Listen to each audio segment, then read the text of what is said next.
Raider Nation Live, brought to you by, I don't know, what are we brought to? Who's our sponsor? Shield up. Shield up. Shield up. When you're going for that black hole, he's trying to get that touchdown, shield up. Shield up.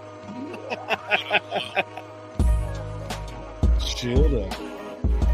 Bro, we got to step up our game, bro. I don't see no intro videos. We don't do none of that no more, bro. I'm getting jealous.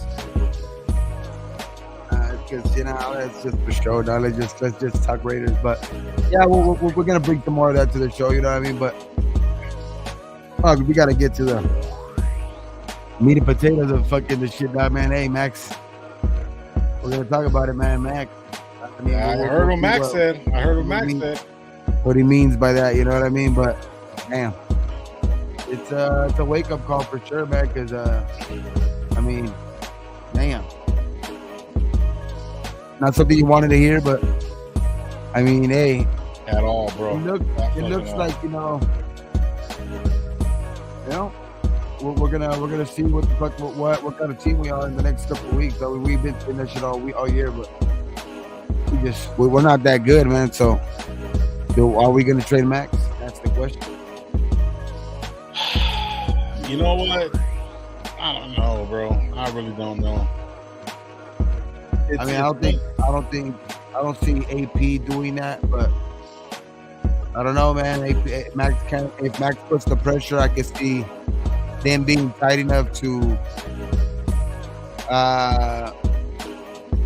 try to make it good for both parties. You know what I mean? But it's just not good news either way around. Any way you look at it, you know what I mean? You just don't want your the main face of your fucking franchise. That's not what you want to hear. But then again, too, it depends on how you look, how you read into it. Like, he's not here for a rebuild. He's here to win now. Like, maybe he's just putting pressure on management and all that shit too, though. You know what I mean? He's putting pressure on them to be like, you know what I mean? This is the shit.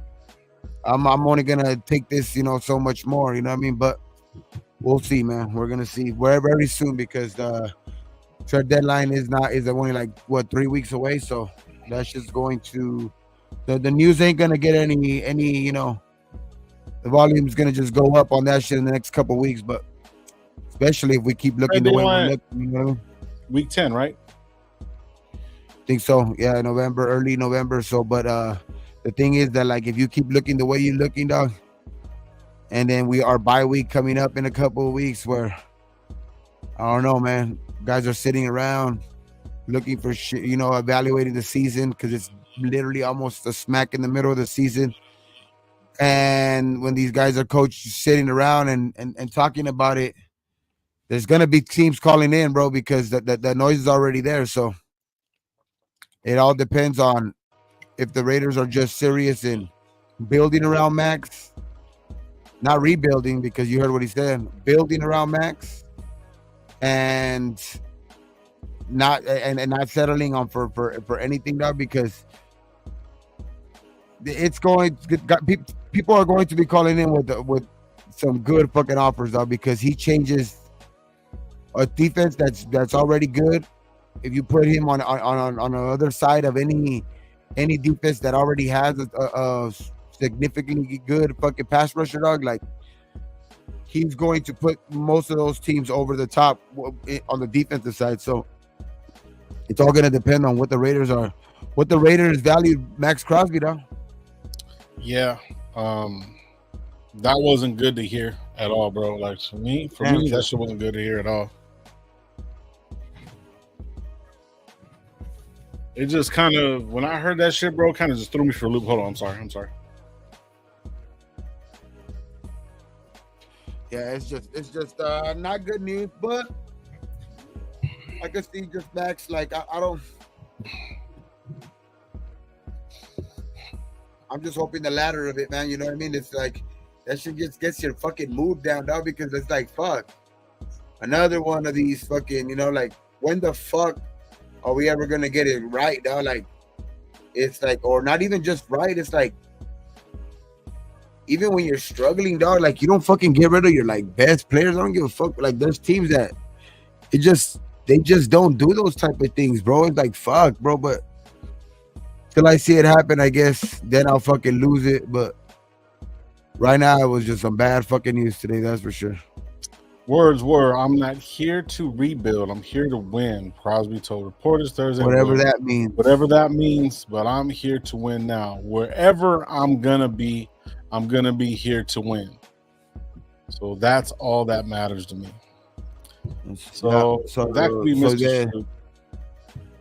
Yeah, because that's the first time you hear him say some shit like that, where it's not like he's always said, you know, with the Raiders in mind, you know what I mean? But that one right there is a straight up gut check, you know what I mean? Like he's saying wherever I'm going to be, you know what I mean? Wherever I'm going to be. So it's like that's already telling other teams. That's already giving other teams, you know, like, hey, make the calls.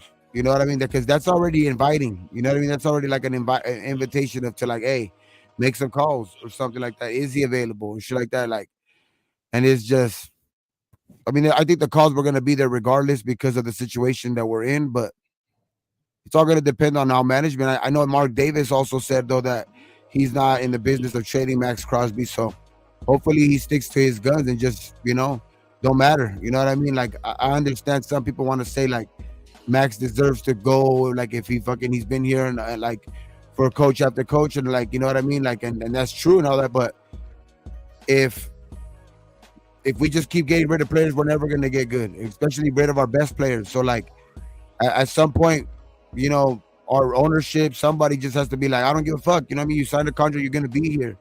You know what I mean? And we're going to be rebuilt around you. Like the obviously the goal is to win with you, but you know what I mean? We're going to keep you here, bro. Like, I don't see him, like, we just can't be in the business of losing our best fucking players, like, constantly, bro.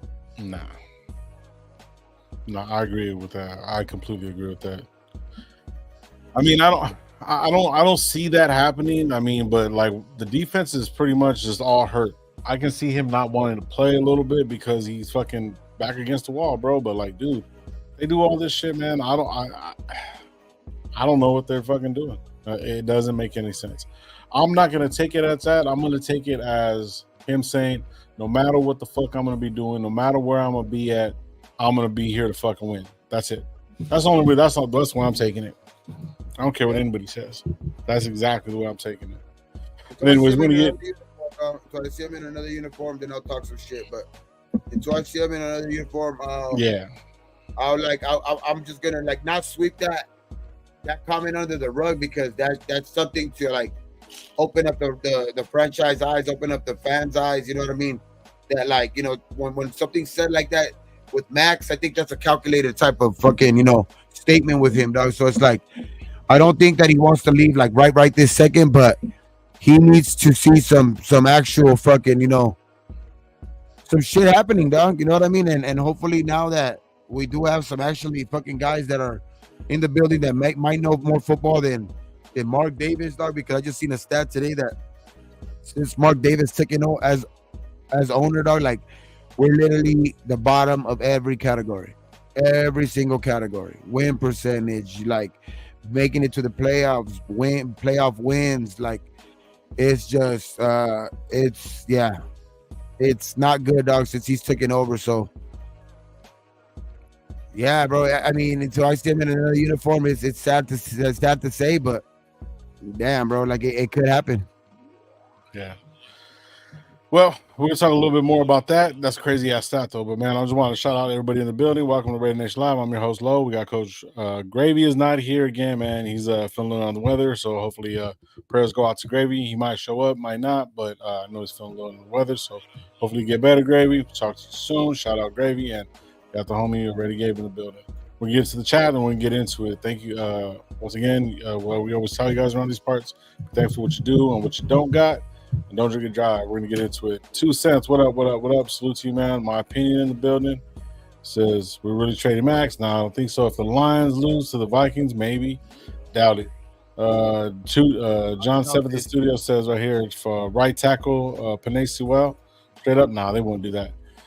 My 2 cents. Max said at the interview yesterday, wherever I'm going to be, not sure, poor choice of words or a hint what's to come. Crosby body language wasn't good in my opinion. We the people in the building. What up? Salute to you, man. Hopefully you have a good one. Orlando, what's going on, brother? We know what it means when we ain't children. Yeah, that is true too, bro. I feel you. D-Mokes, what up? What up? Bill Belichick for head coach.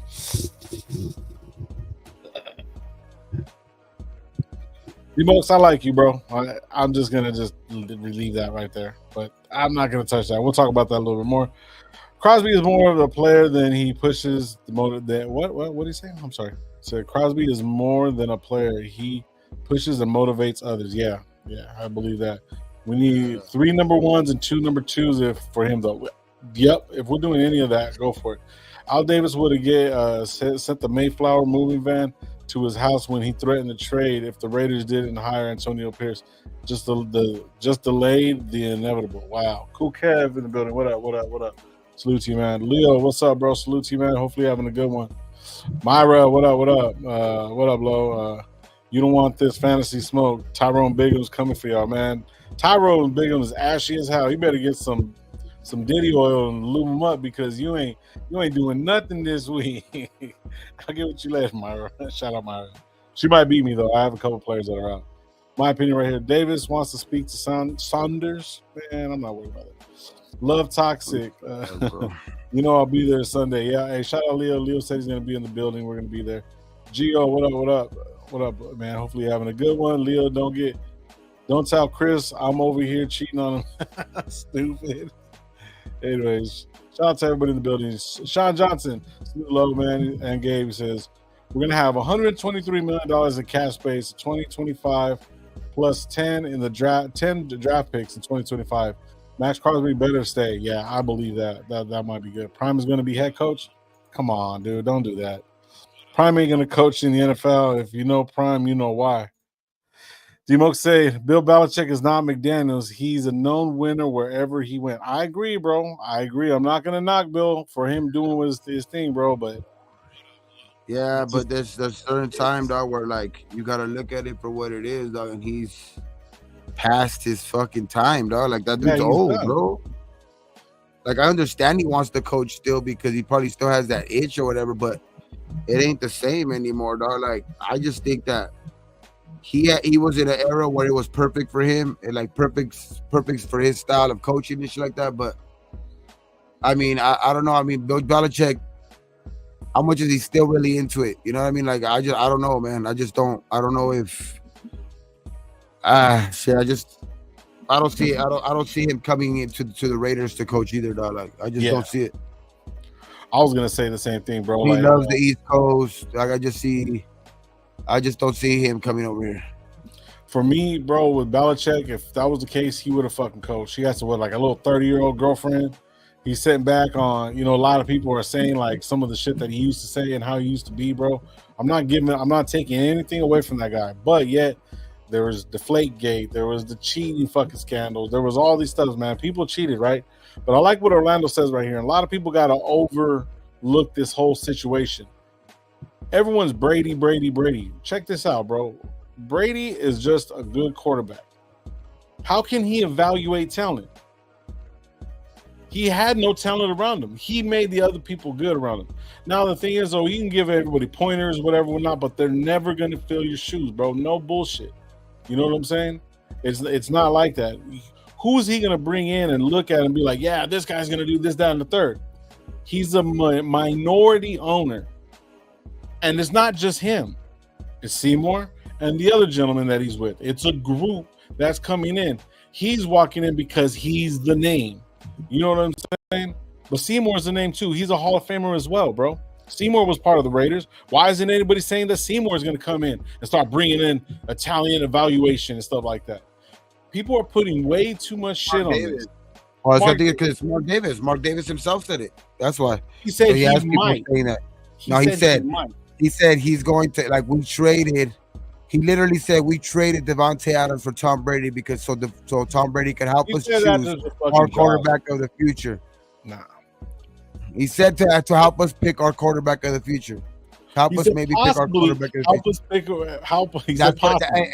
So by saying that in the first day that he's hired, you know that was going to have a big say. That's the first day he's hired already saying that.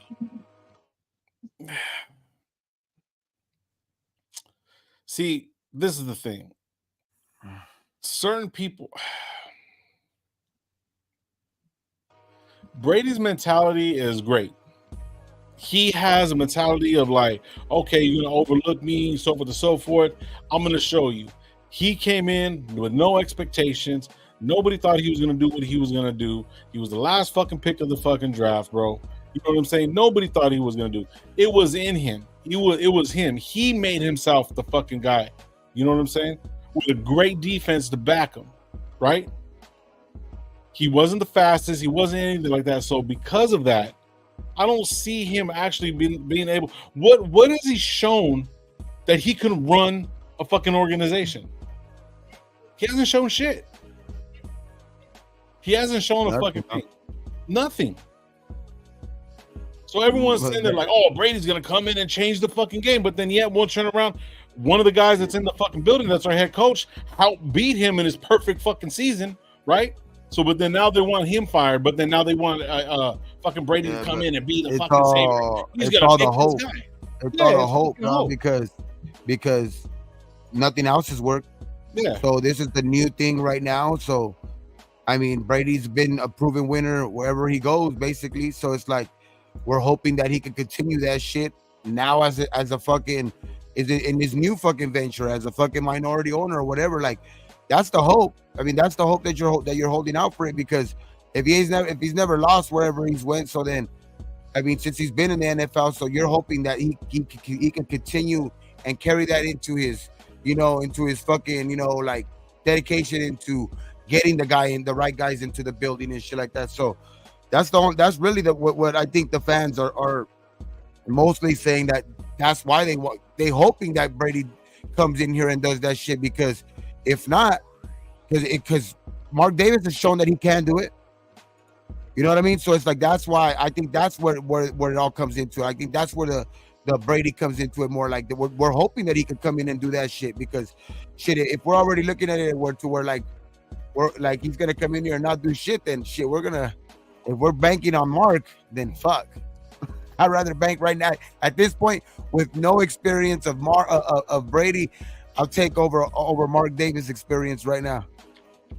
So this is the thing, Leo. Shout out Leo, bro. And we're texting back and forth earlier because we're probably gonna meet up and probably eat afterwards after the game. But anyways, but look, okay, we're sitting there saying, you said when you hear Gronk talk about Brady and all this stuff, right? You said brags about how good he was at just dissecting people and observing talent, bro.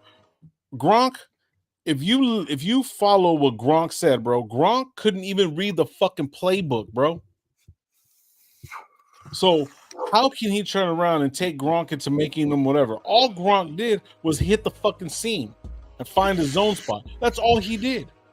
Hit the fucking seam and find a zone spot. That's all he fucking did. So everyone's like, I'm not saying he wasn't effective, but Brady made him effective.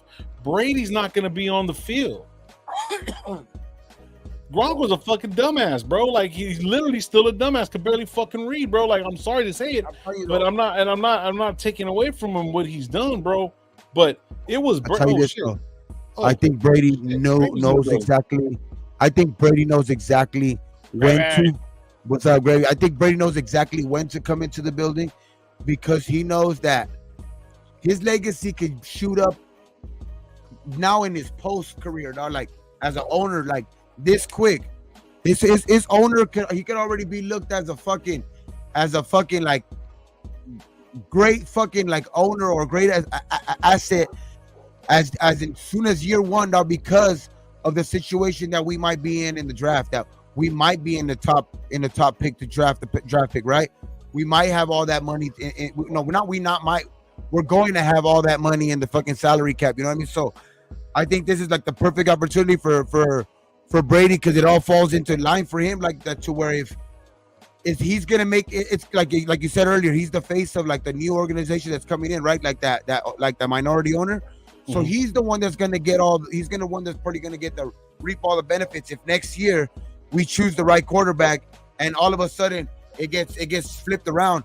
I guarantee you he's gonna get that he's gonna get that recognition, dog. And to be honest, I don't even give a fuck. Like if he does, or if he doesn't, and it's somebody else behind the scenes actually doing it, I don't care if Brady gets it. But as long as it does change, And as long as those shits do get fixed, or like we do go get that quarterback, because I think he's in the right situation, and I think he knows it too. And that's why I know that we might be in a very, very tough situation. But like Mark Davis even said yesterday, and this is why I will agree with Mark Davis, dog. Like what he said yesterday is like, when you actually look at what all the actual moves that are kind of being made, which that's why I'm kind of like over like talking so much shit about Devontae, because when you're looking at the fucking moves that are kind of being made, dog, like it looks like now more and more it looks like Telesco and AP are looking like they might have their own fucking little plan, what they have, and they're trying to execute it, right? They're trying to build all this salary cap. They're trying to do this and then set themselves up to be in a good draft pick. But it's just fucked up that we were, a lot of fools were led to believe that shit was not, and I mean me one of them is like that this was not supposed to be this year, like, you know what I mean? We were supposed to battle this year, you know what I mean? And then maybe, fucking do whatever we had to do to trade up for a fucking quarterback or do whatever. But I think they're putting themselves in a pretty good position, dog, to execute to it. Now it's making the right decisions though in the offseason. Like you have to, I think they're going to be unfortunately, I think we're going to be in a situation where we're going to draft a high draft pick. So it's going to go get that quarterback. Oh, you're in already? You know what I mean? So shit, but that's how I feel though. I just feel like that I'm not in a rush yet still even to fucking trade for to like make a change at coach yet. Like I still think that these guys, and that's why Mark Davis said what he said, I think these guys are doing a plan that even though we don't agree with, I still think that Mark is going to give them a leash big enough to at least try to execute that plan that they're trying to execute. He's not going to fire him this year. Yeah, so Gravy, missed you, brother. Hopefully you're feeling better. Glad you're here, pulling up. So talk to us, bro. This whole Brady shit. Can't leave my boys hanging, bro. Shit, good, bro. Can't leave my boys out on the limb with all this knowledge that you're spitting right now, bro. I like the Gronk, the Gronk thing was tight, bro. Yeah, I mean, like, because look, everybody likes Brady, bro. Everybody wants to be on the Brady train. He's in Vegas now and all this shit. And so everyone's going to pump him up, bro. You know what I mean? And look, this guy's just making fucking moves financially so he can be set up for the rest of his life. You think that, like, the NFL, they already said, like Fox said, he's going to be okay doing this, calling Raider games and all this stuff, right? So you think that if anybody says, like, okay, for example, this is what I was talking about. I was really thinking about. Remember when Magic Johnson wanted to come over here to the Raiders to come help out and be like management and stuff like that and get be a minority owner of the team? Guess where he went? He went to fucking Washington. When he went to Washington, guess who he took with him? Because his management company had something to deal with James Daniels. You guys got to understand that. So if Brady has this fucking hookup with Shedeur Sanders, then that's what they're going to try to do. But at the same time, we're going to have to go all the way up to number one. There's other teams that are going to need that. And to be honest with you, if the Jaguars keep on playing the way they're going to play, it's not going to work. So now what Brady's going to do, he's going to bring in the guy that he wants to. The Jaguars are paying Trevor Lawrence $65 million a year. Yeah. Yeah. So that's the thing. So they're not going to go quarterback. So we would have to go number two. But listen, let me land the plane real quick. See, the thing is though, if the way I'm seeing it, their minority, he wants to become part owner, like more of an owner, and their company wants to come in and do that, right? So you kind of see what happens over there. Over here, it can't happen that way because that means that we're gonna have to lose all the ways out. But anybody put fucking Philman and fucking coach, let us lose it all out. Then we're gonna get rid of everybody and basically start all over with them. I don't see Mark Davis being that fucking swell. He can't be that stupid.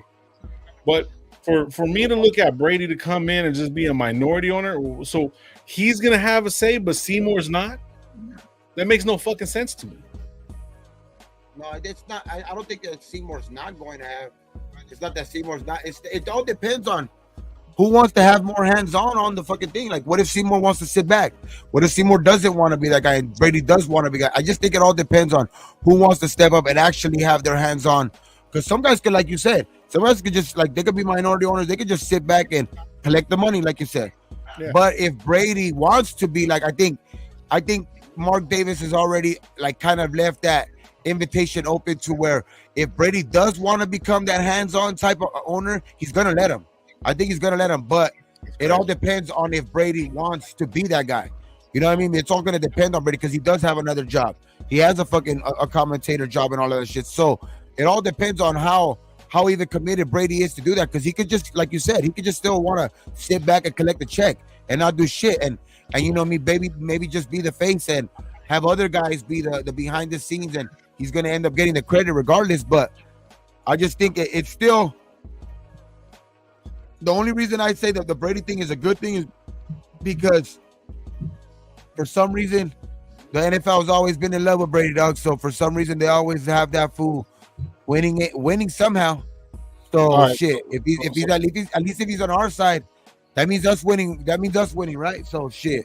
All right, let me answer this real quick, B-Mokes, and then I'll let Gravy talk. Hold on. Listen, I seen a couple people saying that I don't like Brady, bro. I think Brady is probably the greatest quarterback of all time. Bottom line. I have no fucking ill intent toward that dude. I think he's fucking one of the best fucking quarterbacks to ever do it. He wasn't mobile or anything like that. He played the position the way it was supposed to be played. He did have a great defense around him all the fucking time. He made players around him better. That's what Brady is, bro. That's what Brady is. Giving the NFL him as a topic to talk about, like say as an owner, the NFL is gonna drool over that opportunity too, dog, because that's just, you know, the NFL is just in love with Tom Brady and Patrick Mahomes and, you know, those type of guys, dog. So like whenever they get a chance to talk about those guys, they tend to like have shit fall in their lap for somehow, you know what I mean? So it's just like at least it's in our, you know, and that ball's in our court if it happens, you know what I mean? That's all I'm saying. Yeah. Go ahead, Gravy. I think it's gonna be an asset to have Tom Brady on our team. He has to be involved in that way. Otherwise, we're crazy. We gotta be the most dumbest franchise ever to not have a guy like that as an asset to our team. No matter if it's 10%, 5%, it doesn't matter. You know, that's what I think. You know, who wouldn't want Tom Brady to be your go-to, you know, as far as a team is concerned, because he knows what a team should look like. Yeah, because I think he's one of the guys that, like, you could say he wasn't always talent, right? Like you said earlier, his shit was never talent. His shit was studying the game. So I think that can translate. That's why I think his shit can translate to the Raiders. That's what they need. Like they need that. Part. Obviously, they can't do it themselves. They can't do it themselves because we're a mockery of a football team right now. In my eyes, we're a joke. We look like a fucking joke out there. So there's nothing positive going on in that field, bro, than to have somebody that's the best at it. You know, especially with quarterbacks, especially with receivers, or he just knows. He knows what a team should be built by. And so this is the thing. This is the thing that I really want to, like, I'm not going at you, DeMokes. I'm not going at you, but this is kind of in the wheelhouse. How Mark made when it comes to making business decisions when it comes to the football side. Okay, but see, that's not what Mark does. There's a pecking order. He's gonna have to change. Do you think he's doing a good job now? That pecking order that he has ain't doing shit, bro, for years. Well, wait a minute. Hold up. Telesco cleared up a bunch of fucking money. Yeah. Mark Davis is paying a bunch of fucking coaches. A lot of fucking coaches right now, bro. that aren't even on the field, that aren't even in the fucking building or anything like that. He's paying a shitload of coaches right now. He's lost money. Now what Telesco's done, and this is the only thing I give him, he's freed up a lot of fucking bread, right? Even though bread can turn around and take, just a couple fucking moves, all of a sudden we're damn near broke. You know what I mean? So if we're looking at $123 million, right, we still got to get a fucking quarterback that we're going to have to pay him, whether it's a first rounder or not. How much money is that? Regardless of whatever. That's 10, 12 million, if not more. All right, boom, right there. Then you got to fucking get more another corner because Jack Jones ain't working for shit. Then what are you going to draft and hopefully pick that out? So you're telling me that Brady's going to be like, yeah, let's get that guy because he's from fucking Michigan. Now, hear me out. Now, the thing is, though, you're going to turn around and have Telesco do his fucking job. Mark Davis moved the fucking Raiders and did what he had to do and made the fucking franchise a lot of fucking money. Now, a lot of money that he made is paying out to these fucking players that aren't on the fucking team no more and coaches. So Telesco's freed up some money as far as that's concerned. Okay, cool. Mark Davis had nothing to do with that. To do with the salary cap, though. Okay, well, that's what I'm saying. But see, on the football side, I get it. I get what you guys are saying. So you're telling me that Tom Brady, that's calling games right now, that got a team put in front of him, that he already had an offensive line that was fucking good as hell. He didn't put them together. He had a defense that was good as hell. He had no fucking clue of who was playing defense or anything like that. He just knows the fucking when he came in, he didn't know nothing about that. I'm not saying he didn't know players or he didn't study or anything like that, but he was on the fucking bench behind what's his name. And then as he grew, but we don't need his help for. I don't think we need his help to get. You're the only person in this world that thinks Tom Brady isn't good. No, I'm saying. I didn't say that. You guys are just hearing. I don't think. No, I'm just saying. I don't think we need him for any of that. I just think we need him to let's see if he can get us the next quarterback. That's all we need to talk for. Yeah. That's it. We don't need him for the help for this. We have other guys for that. He can bring other Sanders, right? Shout out Sean. Shout out Sean, right? He says right here. Tom Brady has been working. Shout out Sean, bro. Appreciate you. I didn't miss it. Tom Brady's been working and training Shadur Sanders for the past 4 years, helping him for a quarterback and other personnel is wait and see, right? Okay, so that means Shadur Sanders is going to go this year. He's already a junior now, or is he a senior? I don't think he played this first year. He's a junior or senior? No, he was at Jackson State, so he's probably like a junior or senior. Already. Okay, like so then he's coming from Jackson State. So listen, so Tom Brady, what I'm trying to get at, so Tom Brady was over there at Jackson State helping him out? No. He wasn't helping him out there, okay? So now he's helping him now, probably about 2 years. So check this out. So Tom Brady didn't say, Shadur Sanders is the next guy, and he gets us that fucking guy. We have no offensive line. What happens? We have $123 million.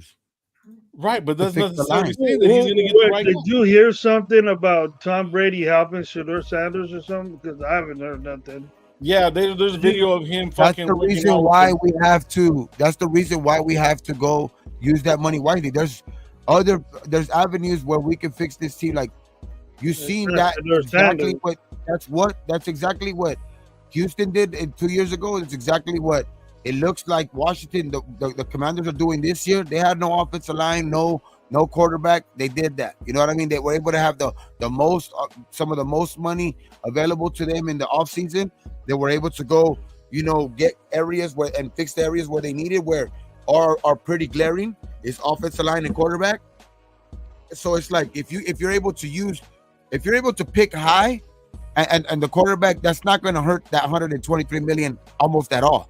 You're going to still be over $100 million still left over for any point. Like you're still going to be well over $100 million if you're able to pick the right quarterback in a high draft pick, because they're going to cost you from anywhere from like 10 to 15 million.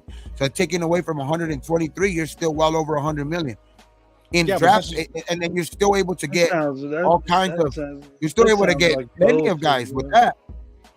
You know what I mean? I just think there's ways. What you're saying is true, but this sounds like bullshit. Well, it's not possible for us to make the right moves. Yeah, I agree with that, but I question Telesco. Well, because I might be the only one. This dude obviously is making bad decisions by just the first thing he did. He thought that these sorry ass running backs were going to be better than the one we have. He thought that the quarterback was better than all of them Well, that there's were out fucking. there. Well, what do you think about there's people saying that there's actually that he offered 3 first-round picks. Washington did not want to come off the pick. So what do you do then? That's why I'm saying if he has the opportunity to draft high, Go for somebody he's been- else, bro. been Go on the for right somebody side. else. There's other but you quarterbacks. see, Just because somebody wants Shadur Sanders doesn't mean that there's other but quarterbacks I've over there seen, that I've can seen him when develop. he's in the top 5.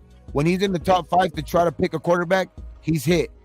Even though if we think the bad about Justin Herbert's still a guy that we would want on this team. Even though we like, you can't say nothing about Peyton Manning. He was a guy that he had a lot of input on choosing Peyton Manning. Number 1 overall. So it's like I just think that if he's in the opportunity to choose high and he don't have to trade up to do it, I think he hits it. See, but like, okay, so let's go being part of fucking, Manning's. Listen. Let's go being part of Manning's fucking draft, and also fucking Justin Herbert, is because those teams fucking sucked at the time, and they had the number 1 pick. So him coming in, 5. saving up some Justin money. Herbert was 5. Who was? Justin Herbert was 5. But they still fucking sucked. That's the that's the point. What I mean is that's what. But they don't look like we're not going to be anywhere in. We're going to probably be there. We're going to be around that fucking round picking. That's probably where we're going to be at. Hey, man, the way that we're looking right now, that's probably where we're going to be at. I mean, I'm sorry to say it, but we suck. We fucking suck right now. Agreed. I ain't with so it's like that. That's probably where we're going to be by default. Like it's not something that's like saying like out of surprise. Like I'm not saying this out of like because I'm hating, because this is what we've seen on the field. This is exactly what we've seen on the field. We suck right now. So we're almost not guaranteed, but unless we turn it around, which is still very possible. But like the last couple of games, the last 3 weeks, and then the shit that's been happening, the shit that's been said around in the locker room, it doesn't look like it's getting like fixed. So at what point, until I see it getting fixed, like right now, like we said, like we've been saying, we're gonna evaluate it how we've been seeing it lately. And right now, lately, we suck. So I can see us picking in the top 5. This dude ain't gonna do shit. Yeah, I don't. I'm already getting in the notion that I don't trust the dude. To trust who? Telesco. I'm already thinking that way. I like Telesco. I like what he's doing. I like what he's. How? I like the money that he's building. The money that he's building, and we already have 3 first round. His 3 first draft picks are already playing. So like, and it's not his fault that Devontae wanted out. It's not his fault that fucking okay. I'll give you the Jacobs. But other than that, everything he's not else, making it easy to stay. He's not making it easy to stay. Probably stay where? This isn't his team. This isn't his team either. He got hired in the offseason. This isn't his team. He's a GM. He's gonna build it the way he wants to too. Like you have to give him that. Even we haven't even given him that opportunity. And his first 3 draft picks have been better than any of our GMs in years.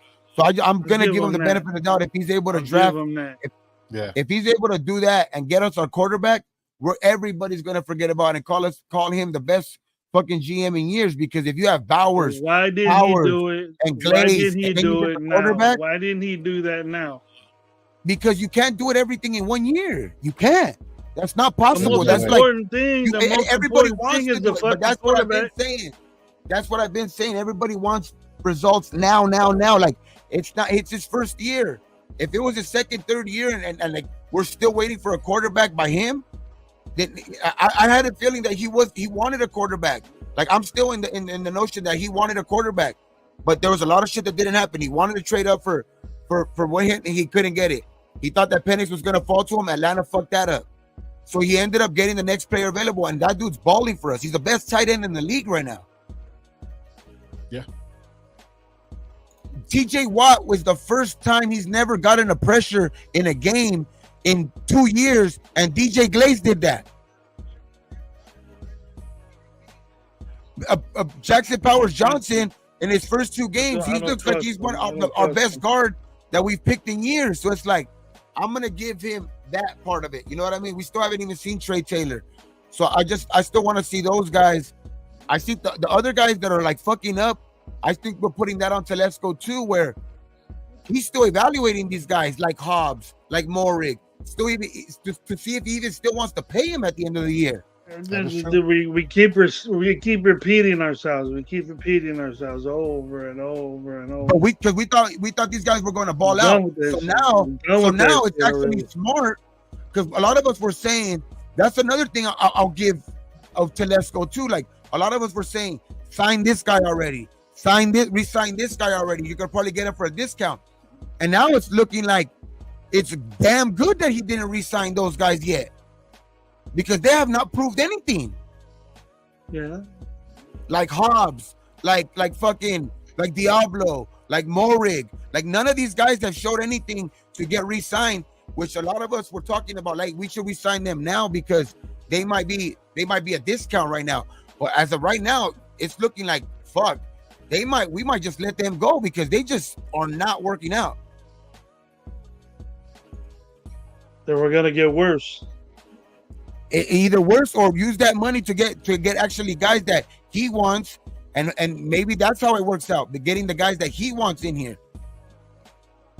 He's gonna get credit for having $400 million in the cap and not doing shit with it. That's gonna be the test.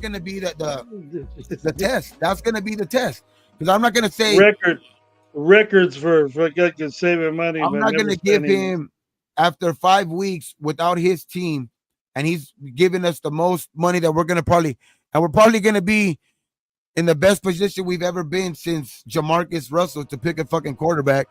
You know what I mean? It's just like, this is probably going to be the best position we've been in. That now can we fuck it up again? Yeah.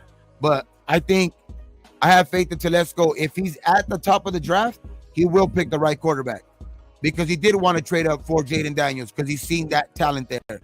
You know what I mean? Like, I think that, like, he will pick the right quarterback if he's at the top of the draft, which right now it looks like we could be there. Now, is this quarterback a rookie or is he rookie? Say like they were gonna wait again. Oh, no. Rookie, first round pick. It's gotta be fucking. If he's in the top 5, you've seen.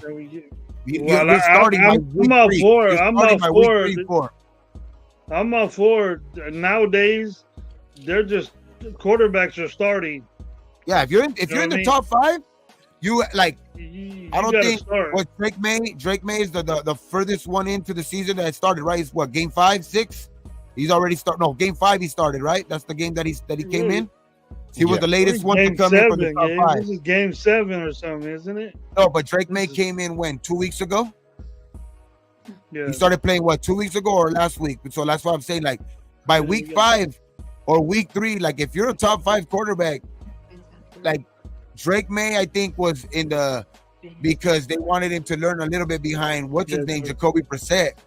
But you knew inevitably by week, I thought it would have been sooner, but I knew Drake May was going to start soon. You know what I mean? It was just a matter of time, and it's just like, if you're in the top 5, you're probably going to start the season, or unless there's hiccups during training camp, or you should be in the game by week 4.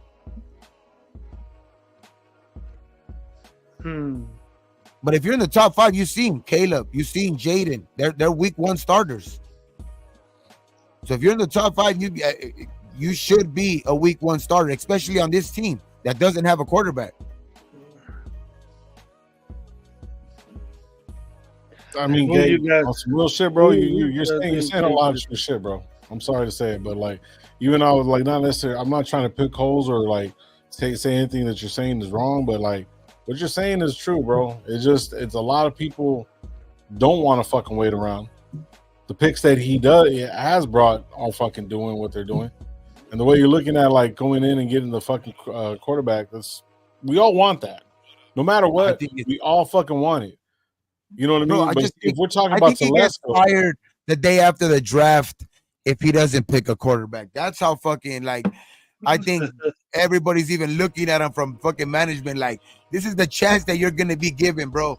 If you fucking even, if in the first round we leave this first round without a fucking quarterback, you are not the GM the next day.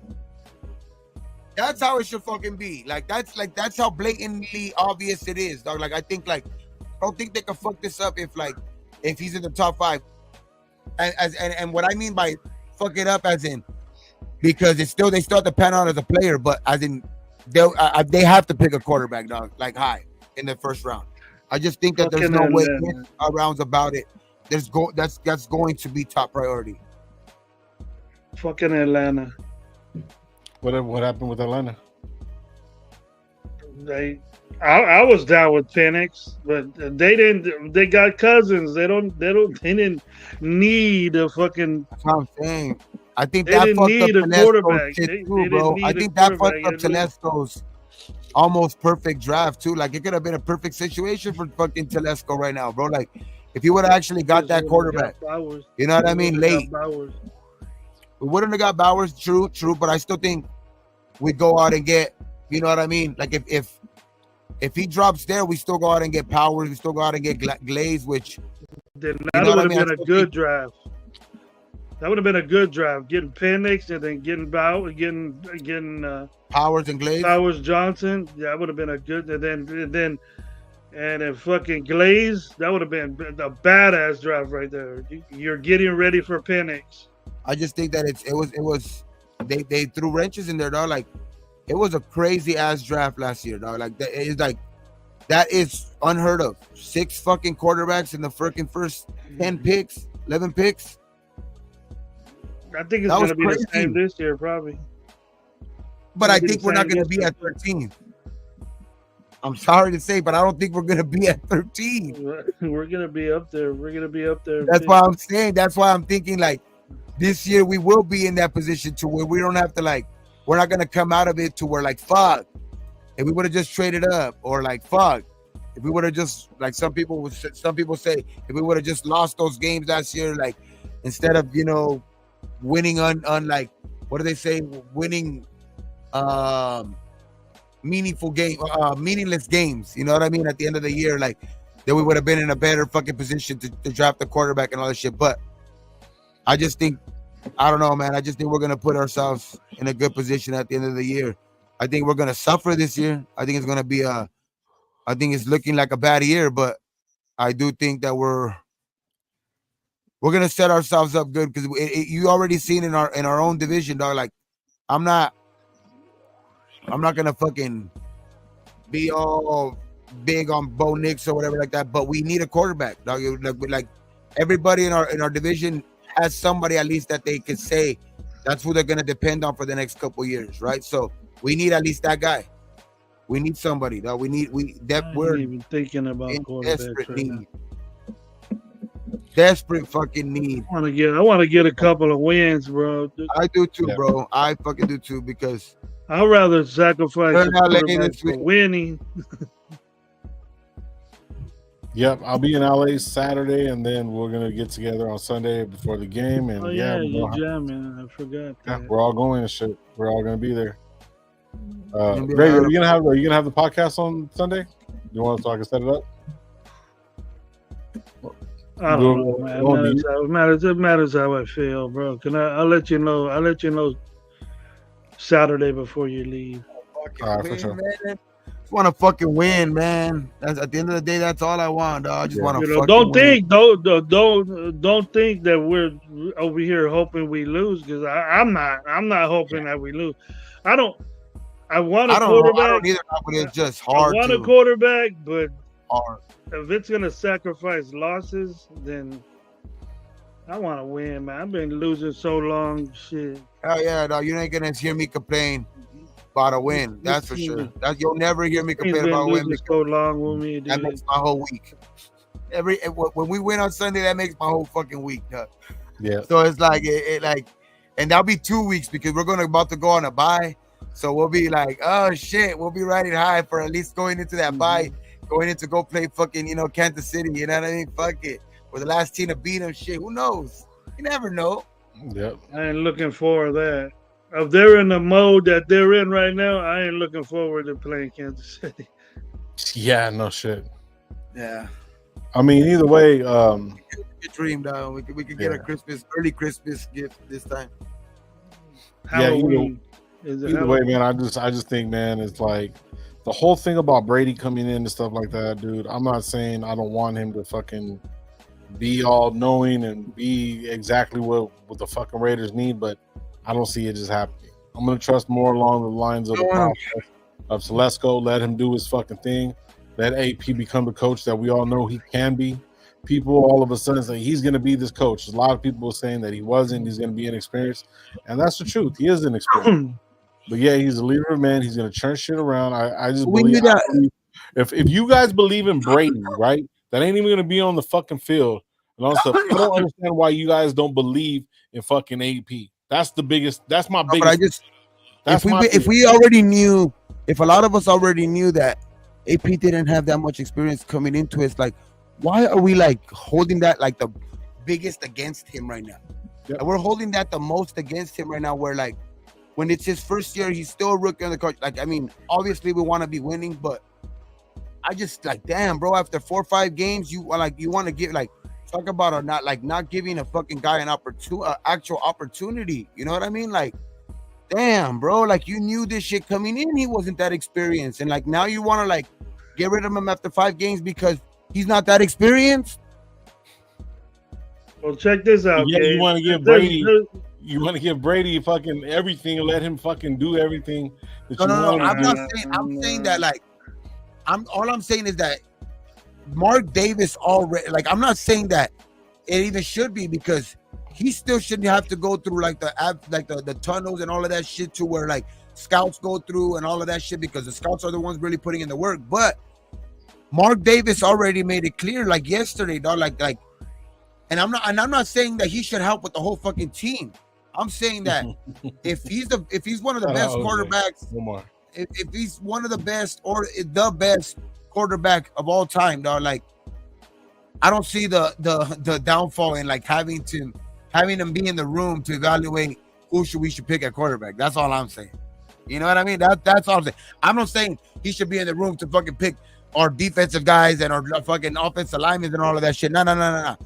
We have plenty of scouts for that. But when you have the best, you have the best quarterback of all time, they say, that's going to be allowed to be in that room. Use the motherfucker. You know what I mean? I would.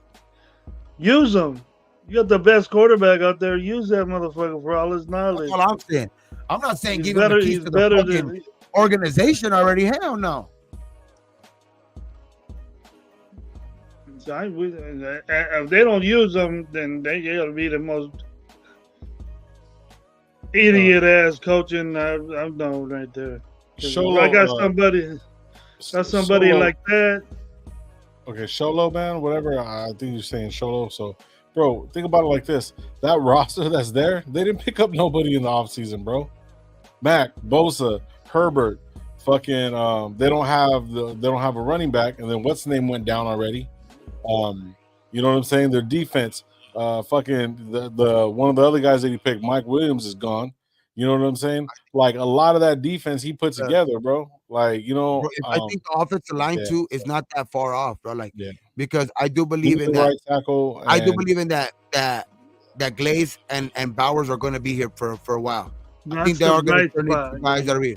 So if that's you can the bright spot. That's what I'm saying. Like if you can go out and use a lot of that money, which I don't mind if they use $30 million of that cap space to go get the best fucking left tackle available, go get them, and then go get the best center available.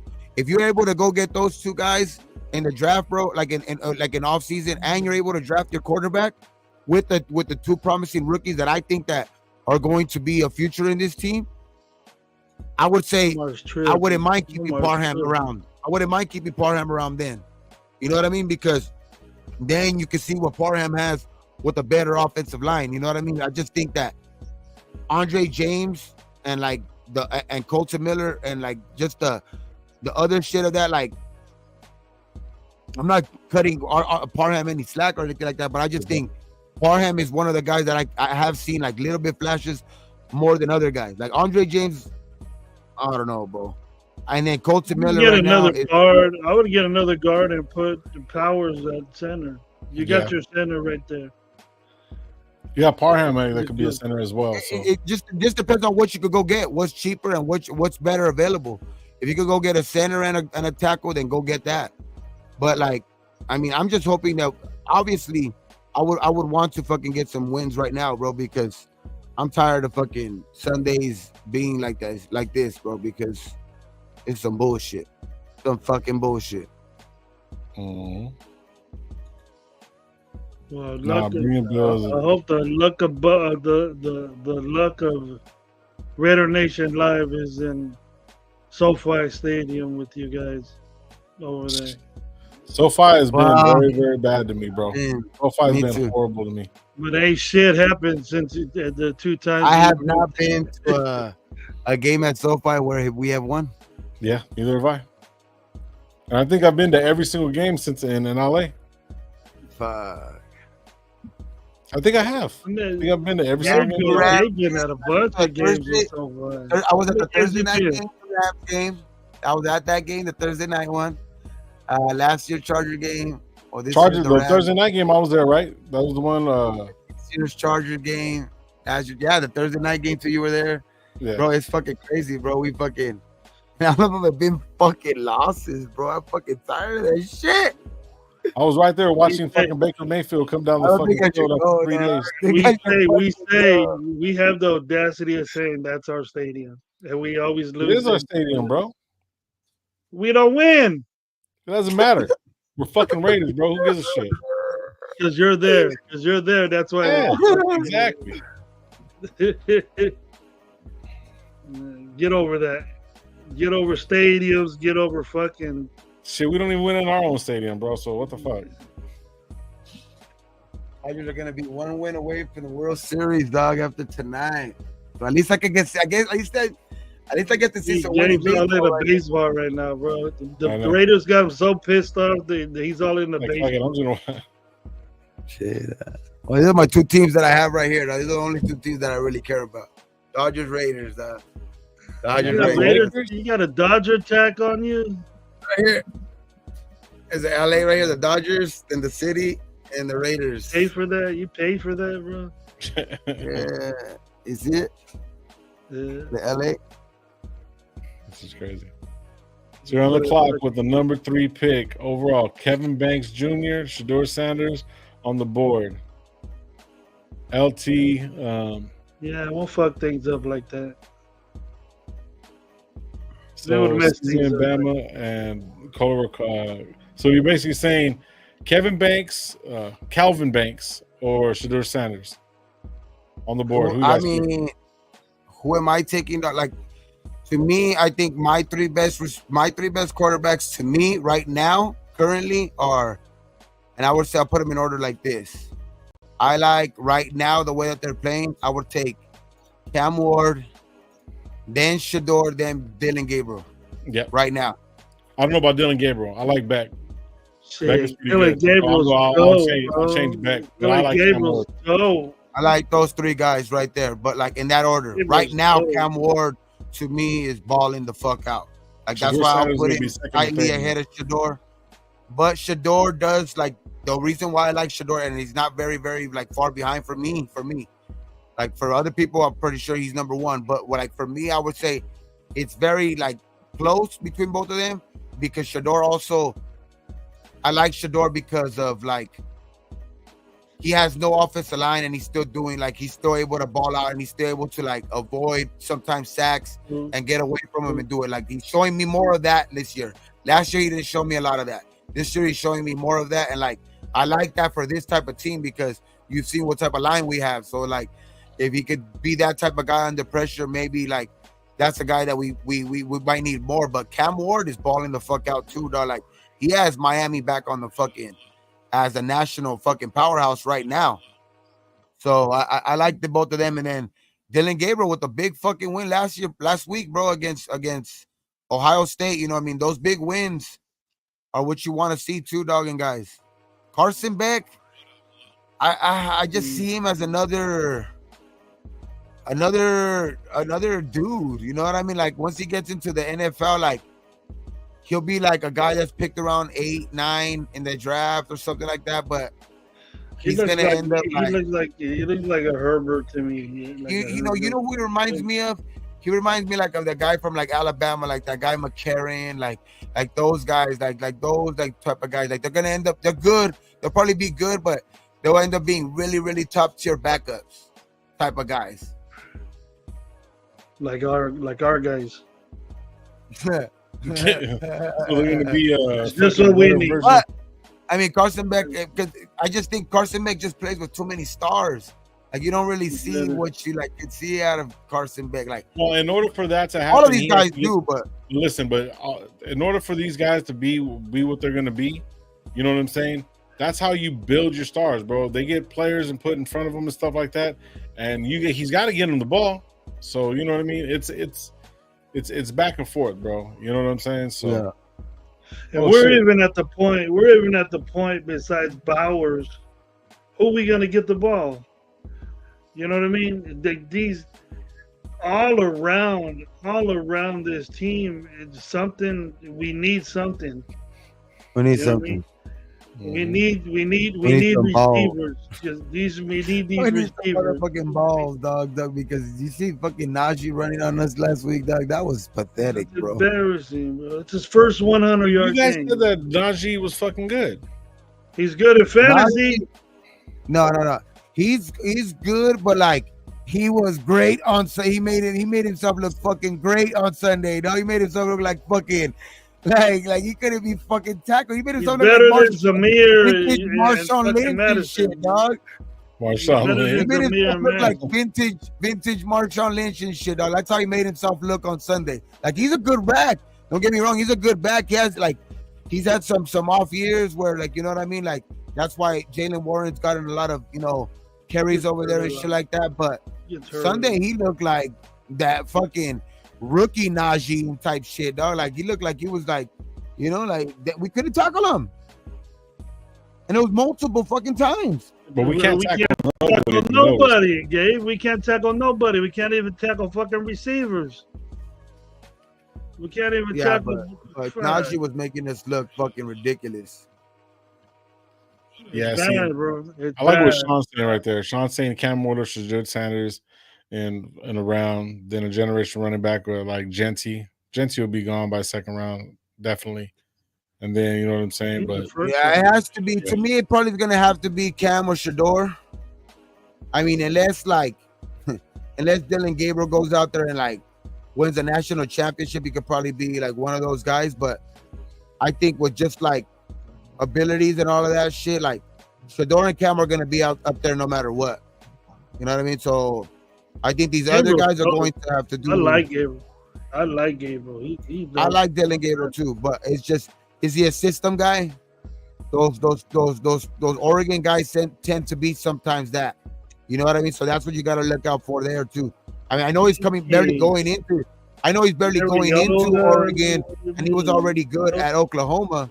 He was already good at Oklahoma last year, so like that's why you might hold that not so much against him, but you could tell like Oregon puts them quarterbacks in good positions to have some really fucking great stats, bro. Like you've seen that shit over the years for sure. They're all fast, bro. They're all quick. Yeah. And that's one thing. And that's another thing we don't fucking got. There's a little bit of speed on the quarterback. This weekend the Rams are getting back Cooper Kupp. So I mean, I know there's no Puka Nacua still, but they're more of a like at full strength more, like especially with Cooper Kupp back, you know what I mean? So I just think that it's gonna be. He had a light practice. It's not gonna be a walk in the park. It's not gonna be like, I know that we have one more win than them, dog, but like we gotta watch out for the fucking Rams, dog. This is gonna be one of those games where it can get ugly if their offense gets going. Yep. Loon, shout out Loon. Get to Stafford, bro. Stafford's the thing that their defense is. Right. Oh yeah. Loon is a big Oregon fan, man. I know he's a Ducks fan. I know. I like when Loon does the duck call, bro. I would just Didn't like touch- it if Dylan Gabriel ends up being that guy. That would be cool, just because I'd be able to get that jersey that should have my name on it on the back already. You know what I mean? Oh, fucking Luna love Gabriel on our team, bro. Here we go. No, Okay. but I mean, I just think that to me right now, Cam Ward is that guy. Yeah. To me, for me right now, I don't know why, because We ain't he's gonna be able to taking- get him though. He ain't gonna be there. I hope we don't fucking pick Cam Ward. That means we're fucking the sorriest fucking team. He All could right, be the check this number out. one pick. We're gonna get into it because we got another hour, man. We're already going into hour 2, man. We had like 50 people in the building, man. Shout out to everybody that's in the building. Hit the like button if you haven't. If you haven't subscribed to the channel, go to subscribe to the channel and hit that like button, man. Appreciate you guys. All right, man. As of right now, Thursday. These are the players that did not practice on the Raiders side. Check it out. Tell me. Yeah, it's going to be Crosby, Eckenberg, Mayoga, Jacoby Myers, and Dylan Parham. Also, John Jenkins. Out. Did not practice. Jack Jones, live practice. Zamir White, okay, he's coming back, light practice. Yeah, but they already said that Madison already has, for sure, he's still going to be getting the more of the carries. But you see how that works out, dog. Yeah, Colt Miller had a full practice. Thayer Munford had his full practice. So Thayer Munford might be coming back. So okay. So we're maybe looking put at in Thayer for fucking Colton. Maybe put in Thayer for Colton. That's crazy to say, instead of putting Thayer for fucking Glaze. Put in Thayer for fucking Colton right now. Yeah. Also, Adam Butler had his full practice. So Eichenberg, and then at least we got Diablo back. So that's kind of good, and it's bad to say, not too bad to say, because I came really close to putting Diablo on the cover. He actually had a decent game. You know what I mean? He played pretty well. Yeah, I'm not gonna shit on Diablo for sure. He played fast. He played smart. I like the way he played. As far as the defensive coordinator is Divine Diablo. Yeah, it's just Diablo is just like doing that shit consecutive games and like not fucking spacing out on plays, dog. Like he has too many fuck ups, like big fuck ups on plays, like where he's like clearly like he'll go inside and then and he'll cause like when the he's not on this, like he won't be on the same page with like the defensive lineman where he's rushing in from or anything like that's the type of shit that like Diablo does and ends up being like a big play, because you've seen that before, and Max had to have gone like early in the season where against Carolina where he had to fucking tell Diablo type some shit where, because you know what I mean, they're slanting in like, and Max is already going in there, and you're supposed to go outside, you know what I mean, to fill out the outside hole, and they're running over there. So like, it's just those boneheaded plays about Diablo, dog. Like, and I mean, I seen him play for sure. I did see him play better last week. Hopefully that continues. But our whole defense, bro, like we have to fucking step it up, bro. Like AP said, like we just are. What the fuck, bro? Like we're what, -11 in turnovers? Yeah, that's crazy. Most in the league. Like I was saying, Gabe, we're number one in everything you're supposed to suck in. Turnovers, fucking missed tackles, turnover ratio. You know what I mean?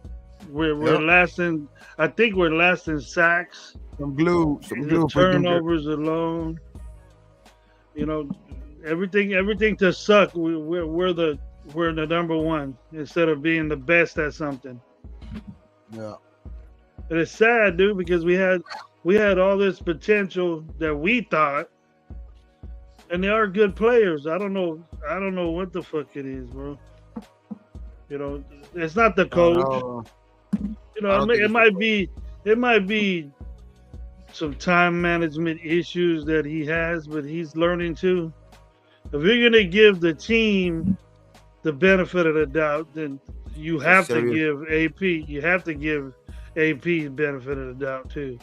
There's not one coach that I remember on their first year, right off the bat, that went over exceeded their expectations like we do.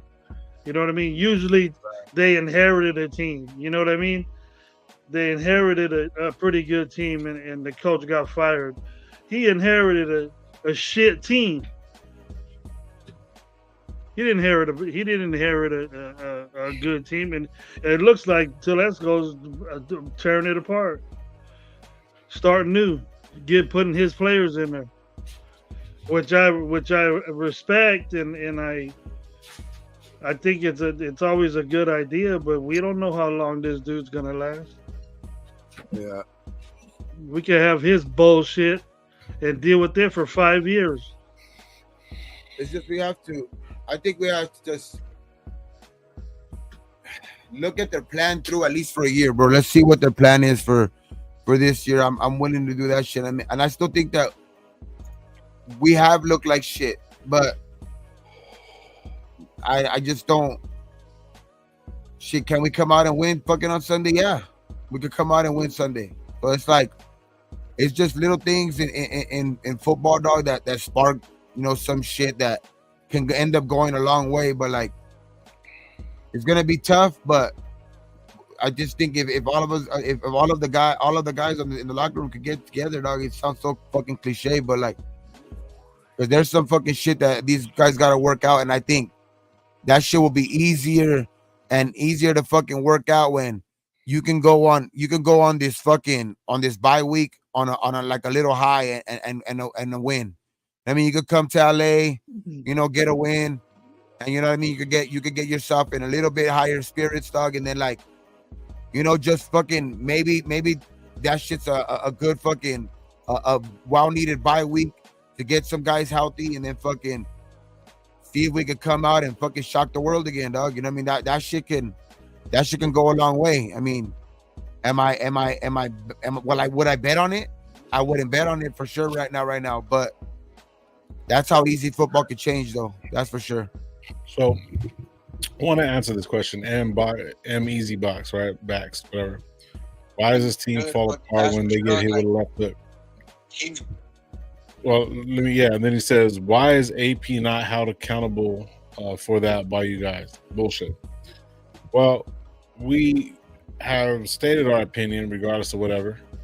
I'm pretty sure, Easy Box, you're pretty much going to back that Brady's here because that's what everybody's doing right now. He hasn't even proved himself. Yeah, but he hasn't even proved himself, right? He hasn't proved himself. And bottom line, like Coach Gravy says, is that they can call the plays, they can set them up, but it's the players out there that are not making tackles, not actually fucking catching the ball. He's not doing that. So for me, I'm on that slow nickel shit, like for real. Like, I'm gonna just ride it out with him. I don't think if fucking McDaniels can come in and fucking have a shit fucking team and everyone's like, oh, that's sticking by with a year and a half. Why can't we give this guy fucking somebody that everybody wants? You know what I mean? Oh, you don't give a fuck about Tom Brady? Okay, well, that's cool. So then, all right, then I mean, but he's here. I mean, he ain't going nowhere. So like, yeah. So and just like AP, thank you, baby. He's not going nowhere. So, bro, it's like, how am I going to hold him accountable? You think I can't hold him accountable because what? I'm not saying fuck him. That makes no sense. He's an owner of our franchise. Yeah. That's it. Yeah. Like holding him accountable. I think people say like holding them accountable is always saying like screaming for their job. Like, does that really like add up to being like holding them accountable? Like after 6 games, like if I'm holding him accountable because I'm screaming for his job after 6 games, like I'm obviously criticizing him. He's obviously has some shit to work on. He's made mistakes. Like this shit has to get worked on. Obviously, like there's no ways around that shit. But like the thing is that like after 6 games, bro, like this is the reason why we're in the situation over and over and over. So we expect microwave results, dog. That's just what did you expect? You know, yeah, no, like what did we expect, Lo? You know, did we expect a fucking top-notch fucking coach come in and take you to a 12 and whatever record, a guy that's never coached before? You know, I was with them. You know, I'm just to blame, but my expectations wasn't as high as other people. But what do you expect? What's happening is happening. You know, he's a young coach. Everybody gets their shot, and then that's what he's doing right now. So you're gonna have to deal with it. I think he got the like. I mean, with his contract. Oh shit, my bad. With his contract, it kind of tells you. What's the fuck? What happened? You all right? He burned himself. No, it just fucking shit fucking kept going loud. I could hear feedback. But like I just said, with his contract, you're not going. He has a little bit of time anyway. Like I know I could tell you already right now. Like the pressure's on regardless, but. Like the fans and that's why I like that Mark Davis said what he said kind of like yesterday, to where he said like Telesco and AP look like they're having a plan and they're executing it. You know what I mean? So Mark Davis is not looking at it in any way like the fans that want to get rid of him are. You know what I mean? I just think that Mark Davis is far from that right now. So like obviously Mark Davis is not in the like he don't want to lose or anything like that, but I just think that he sees what some of us can see too. You know what I mean? Like that there's a plan there, and now it's just time to execute it. And their job, because their job doesn't give them the security to where if they don't execute it, they're safe. You know what I mean? Because if they don't execute that shit, I bet you that tune will change from Mark Davis. You know, like if yeah, that plan's there. And I know Mark Davis in the back of his mind is like saying, okay, that plan better include getting that quarterback. I could guarantee you that. So that's why I'm saying like, let's see what fucking Telesco could do when given the chance. I think because where we're at right now, fortunate to say, like I'm gonna grade it by where we're at, like how I see the team as it currently is, and right now I see us as picking in the top of the draft. So if that's the case, I would give Telesco that opportunity just because like that could write a lot of shit, dog. Like that could write a lot of stuff to where people will now be calling Telesco the best GM that we've had in decades. You know what I mean? If he gets the right quarterback. Yep. Because that's all it's gonna take, to be honest. Like that's really what it takes, bro. Like if he gets the right quarterback, like I bet you the guy that it had anything to do, or the GM had anything to do that of drafting CJ Stroud, that guy ain't gonna get fired for a while for that pick. He ain't gonna get fired for years just for that one pick. So that's why I'm saying Telesco, if he's giving that chance, I think he does that shit for us. So like I'm willing to give that shit. Now if he doesn't, then for sure I'll be outside the fucking building with the pitchfork myself. So all right, so what was I gonna say? All I was saying like this, I'm kind of agreeing right here with fucking Jesus, man. Shout out Jesus, bro. And Paul, we did say what's up. I said what's up, Paul. Sorry, we didn't stop the whole show for you. What's up? Anyways, Jesus. I agree with Jesus right here. Basically going off of what M-Easy Box, whatever is fucking talking about. Look, Chewy. We have Jacoby. Listen, we have Jacoby Myers. Listen, we're supposed to have 2 tight ends, right? One tight end's fucking gone. I think he's in rehab personally. So there's that. He's gone. We don't have a number 1 fucking quarterback. We had 2 quarterbacks that were basically the same exact thing, but just have different bad. One has a better arm than the other one and doesn't move. The other one has makes shit decisions and can move. Okay, there you go. We have a fucking left tackle that was gone this whole fucking time. Comes up and fucking was letting everything fucking pass by him. Even a fucking, a dove could fucking fly by him like no fucking problem. You know what I'm saying? We had shit offensive line play. Okay. Then now we got Tyreek McAllister, bro, that took 1 fucking hit and is fucking pretty much going to be the second number 1 receiver, bro.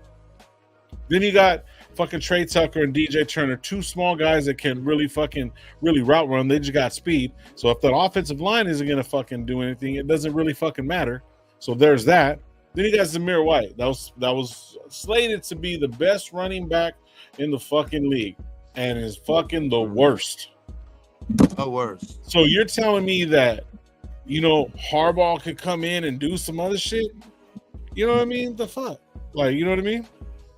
Like, no, bro. And then Tyrod, okay, now let's get to the defense. Now let's get to the defense.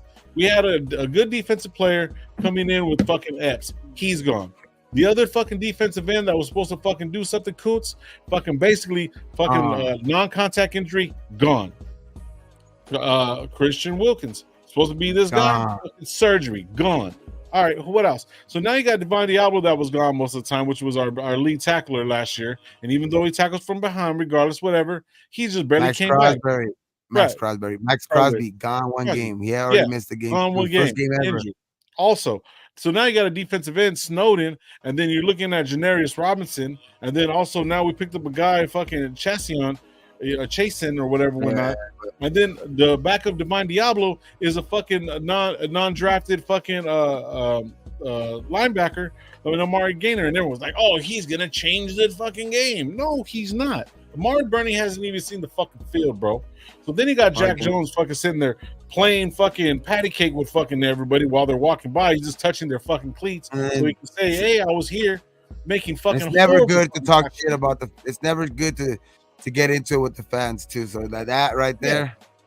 Yeah. No, talking about fans wouldn't last one quarter, but that's the reason why you're getting paid, motherfucker. Exactly, exactly. And I understand that. And honestly, he can't let us last quarter neither because he was getting juked out of his fucking socks, bro. That motherfucker's still juked. He's still on the fucking ground right now, bro. He deleted that shit pretty damn quick. Yeah. You know what I'm saying? And then we're turning around and like it was like in fashion, everyone said that he comes in hot and then all of a sudden he just fizzles out. And that's what he's fucking doing. You got Nate Hobbs that's over here in this fucking You got Sam Webb, bro. Who in the fuck is Sam Webb? I'm not saying he's not good, but Sam Webb is backing up fucking Nate Hobbs. Was Palomar supposed to do that? Now Palomar's a fucking another undrafted fucking strong safety, free safety, depending on what they're playing, and he's over here balling out. So you're telling me that, you know what I mean, that it's all on AP? That makes no fucking sense. No, I mean I put obviously. No, I'm good, Paul. I'm good. There's plenty of blame to go around for everybody. Obviously, the head coach, as the head coach, is going to get a lot of blame. But to call for his job after 6 fucking games, dog, is just not the. I mean, I just think it's more of a topic between us as the fans than anything in the building, dog. To be honest, because I don't think Raider fans will do that. Only Raider fans will do that. I put more shit into the stock. Like after what I heard of Maxx today, like I put more stock into that is something else. But until I see Maxx in another jersey, I'll believe it till I see it. But as far as like the coaching shit, like I don't see like the only people that have AP on a hot seat are the fans, and I don't think management or anything like that. Like they see like that. Telesco and them are going through, and they're going to allow them to at least give them the opportunity to do what they need to do in the off season with the limited time that they have, because they will only be given next year to get this shit right. It's pretty much written in their fucking contract. What did Maxx say? Especially in AP. What did Maxx say? I'll tell you right now. M-Easy. Check this shit out. In all 3 of those games, tell me what was the main factor in all 3 of those games, bro. And I'm gonna tell you exactly. I'll tell you right now, so you need to type it in. Turnovers. Every one of those games, we had 3 or more turnovers. You don't win with turnovers, bro. Bro, this like football is so crazy. That's not AP's fault. We're literally like 2-3 plays away from being 4-3 instead of 3-4. Yeah, exactly. Yeah, on face, how did Dan Campbell win his first year? He has 4-2 instead of 2-4. I mean, you know what I mean? Because there's 2 games in that right there where in 2 plays you could like literally the whole game was turned. Like, you know what I mean? Like in the first game against the Chargers, that fucking fumble that went backwards for Minshew. I mean, that shit was horrible. Turned the whole fucking game around. Shout out, Looney. And just the fucking turnovers in that game period And in every game, it's been turnovers, dog. But like, that's how quick, because we were on pace and looking good in those games. It's just like, that's how quick football can change. And that's why, like, if the execution is right on certain games where you could be, where that shit could change. Shit could change like in an instant in fucking football, dog. Like, but right now, I understand where a lot of people are coming from and their frustrations, dog. Like, we look bad the last fucking couple weeks. Bad. You're in line, Loco. But what did Max say? Max was like, I'll read it to you right now. Go ahead. Yeah, let me pull it up real quick. We're talking shit. I'm not talking shit. I'll bring it up right now. Or just rolling with the squad. They just asked them, if about the trade rumors and shit like that. And this is exactly what he said about the trade rumors. I'm scrolling down right here. Hold on, so right here. They're saying making a big deal because this is exactly what it says. I'm not here to rebuild. I'm here to win. Crosby told reporters on Thursday, whatever that means, but I'm here to win now. Wherever I'm going to be here to win. So that's all that matters. Yeah. He said, wherever I'm going to be, wherever I'm at, I'm going to try to win. So, you know what I mean? So that's where it's crazy. You know what I'm saying? It's not good to hear, bro. It's just not good to hear. Because the whole time he's been on, like that he had like nothing else. You know what I mean? That ain't good. So your basis is off of one play call. I mean, but okay. So he didn't go for it on fourth down. Maybe he didn't trust his fucking guys from giving up the ball. You know what I mean? He doesn't trust his guys, so he had to do whatever he had to do. He also made a bad call last fucking week with that touchdown. Here's what it is. You make bad calls. Some probably would have got overturned anyways. And then the thing is, though, they should have been fucking rushed it and had fucking what's the name running the ball anyways. So it's like there was a coaching situation, and I'm not saying it's all AP. You know what I mean? It can't be all AP because AP didn't fucking fumble the ball, bro. That's the thing. Like I'm sticking with him, bro. Like I'm not like going directly at you. I'm just kind of like giving you a little debate. Maybe you can something to think about. I don't want AP to go. I want him to develop into the coach that he can be, that I believe he can be, and I'm gonna stick with him, bro. I mean, I'm not going directly at him. He didn't fumble that ball against like Zamir did too, like in that game too. Okay, what up? He didn't make that crucial fumble that Zamir did too. Two crucial fumbles in that game, dog. And it's like, and we were still in position to win that game. So it's like, we're there. Like what we like. Shout out Alex, what up, bro? But it's just been ugly the last couple of weeks, I think, because of other circumstances. But if our offensive line at any point gets this shit like rolling at all, dog, I think you're gonna see better play out of both sides. But until that shit happens, it's going to be ugly football, dog, because the offensive line right now is dictating a lot of the way our style of play what we want to do. I mean, it dictates a lot of what we want to do. We want to control the ball running the game, which is going to allow us for our defense to be more, you know what I mean, flying around the ball kind of, you know what I mean, because we're controlling the clock more, shit like that. But right now, through 6 games, that hasn't worked at all. That's worked in 1 game, which contributed to a win. But it hasn't worked at all, and that's why, like, until our offensive line starts playing any like better, like, which it has been, like, because like unfortunately that we got those 2 rookies, but until Colton fucking either shows up or I don't know, maybe there is a fucking change at fucking left tackle this week, and they do put in Parham at that, because Parham did finish the year over there when Colton did have a chance to come back later on in the year before his surgery, when he was on the sideline dressed up. But they still decided to start Parham at the end. So I don't know, man. I mean, not Parham, fucking Mumford. At this point, the way that fucking Colton, I wouldn't be against fucking starting Mumford over there. What can he give you? Can he give you any worse? He had his best game, I thought, this week. Colton? He did better this week than he did before. The other, Well, the other both of game. them are practicing this week, and I don't know. I think Parham hasn't practiced, right? No, he's been hurt. But as far as what you were saying, Lo, about the what people are saying that it's AP's fault because of turnovers, you know, it's not his fault, bro. That boils down to the position coach working on ball security, and also if you look at the perfect technique that Watt did to bang that ball out of there, you know, that's why he's a Pro Bowl player. You know, it wasn't, you know, Lauby, whatever his name is. He didn't intend to fumble the football. It sucks that did happen, but that was just perfect technique how to pound the ball out.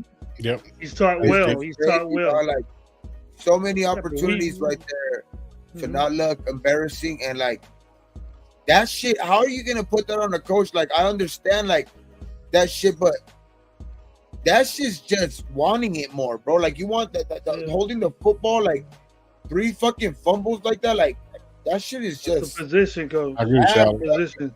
Yeah, that's a position coach. It's not AP. Yeah. AP dictates, hey, let's work on ball security. All right. Fumbles in the like. I heard you, Desert. Yeah, it's a habit. It's a habit that you have. Like Pac-Man had it. You know, where he used to pound that ball out of there. He was real good at it. He prided himself about that. And Peanut Tillman. He made a good living off that, didn't he? Oh yeah, Peanut was. He made an extra good living with that. It was a perfect technique by Watt. Perfect technique by Watt. You know, Luby doesn't suck. You know, I kind of overreacted when I said this fucking guy sucks. But nah, he sucks. I'm sorry to say it, he does. Well, he's not up to speed. I think we over. You know, we thought too highly of this guy, and people fell in love with him, and he's not the dude that a lot of the nation thought. He is what I thought he would be the whole time. Yeah. No, and then you try to put it in the end zone and like you fumble at the 1 yard line, bro. Like, come on. Okay, so he's saying right here, so do you guys really trust AP to pick the right people to develop a quarterback? Yes. It's not his job. Yeah. It's not his job. There you go. It's not his job to pick the quarterback. I do believe it, though. I wholeheartedly believe that shit, though, because he's not going to be the guy that's going to be developing the quarterback, though. There's going to be other dudes in the building for that reason. I don't think that Getsy makes it past this year. I think Getsy, as bad as he is, as bad as it is, they're probably going to finish out the year because they don't want to go to like who knows. But Getsy will be a guy that I think will be gone. I think that will be because of, I think the quarterback, whatever quarterback's going to come in, I think they're going to want to like get whatever offensive coordinator to kind of mold after his game, that type of whatever quarterback that we get. They're going to try to get a offensive coordinator that's going to be like, try to be on the same page with that quarterback. And I don't see Getsy being in any one of these quarterbacks that's coming out of the draft in any of their plans. So like that's one guy I do for sure see first guy gone. Like already, I do see him gone at the end of the season, no matter what, just because he was brought here to try to make it work with Minshew or O'Connell. So I think like his job was already like almost, unless they could turn it out, unless O'Connell can fucking super turn it around and be that guy or whatever, like for the rest of the year. Like I think Getsy doesn't have a job here no matter what next year, because if we go and get that quarterback in the draft, that quarterback's going to come in with a guy that they're going to mold, like that's going to want to work with that quarterback like extensively, dog. Like they're going to want like a marriage type of shit, relationship between the offensive coordinator and the quarterback that we bring in. Yeah. So Raider Alex is saying right here, said to be fair, AP wanted Kingsbury and he is a much better OC, and he also wanted Jaden Daniels. So you look at the combination of what they're doing, and there's two things that I said, and Gabe was made a great point. First thing I stated that Kingsbury wanted Jaden Daniels or what's the name to be their guys. Once he found out that they weren't going to do that, he wanted an extra year on his contract. Now the thing is that Gabe pointed out that I didn't really think about. AP only has a 2-year contract. You don't have a head coach with a 2-year contract and an offensive coordinator with a 3-year contract. So there was no way they were going to do that. So I do hear what you're saying, but yeah, I do agree with you, Alex, on that. So for sure. His intention is to take over to be the head coach when AP fucks up. At some point, yeah, that was his intention. Yeah, I just think that the organization didn't want to put that type of pressure on AP as like he already had pressure with the 2-year contract. You know what I mean?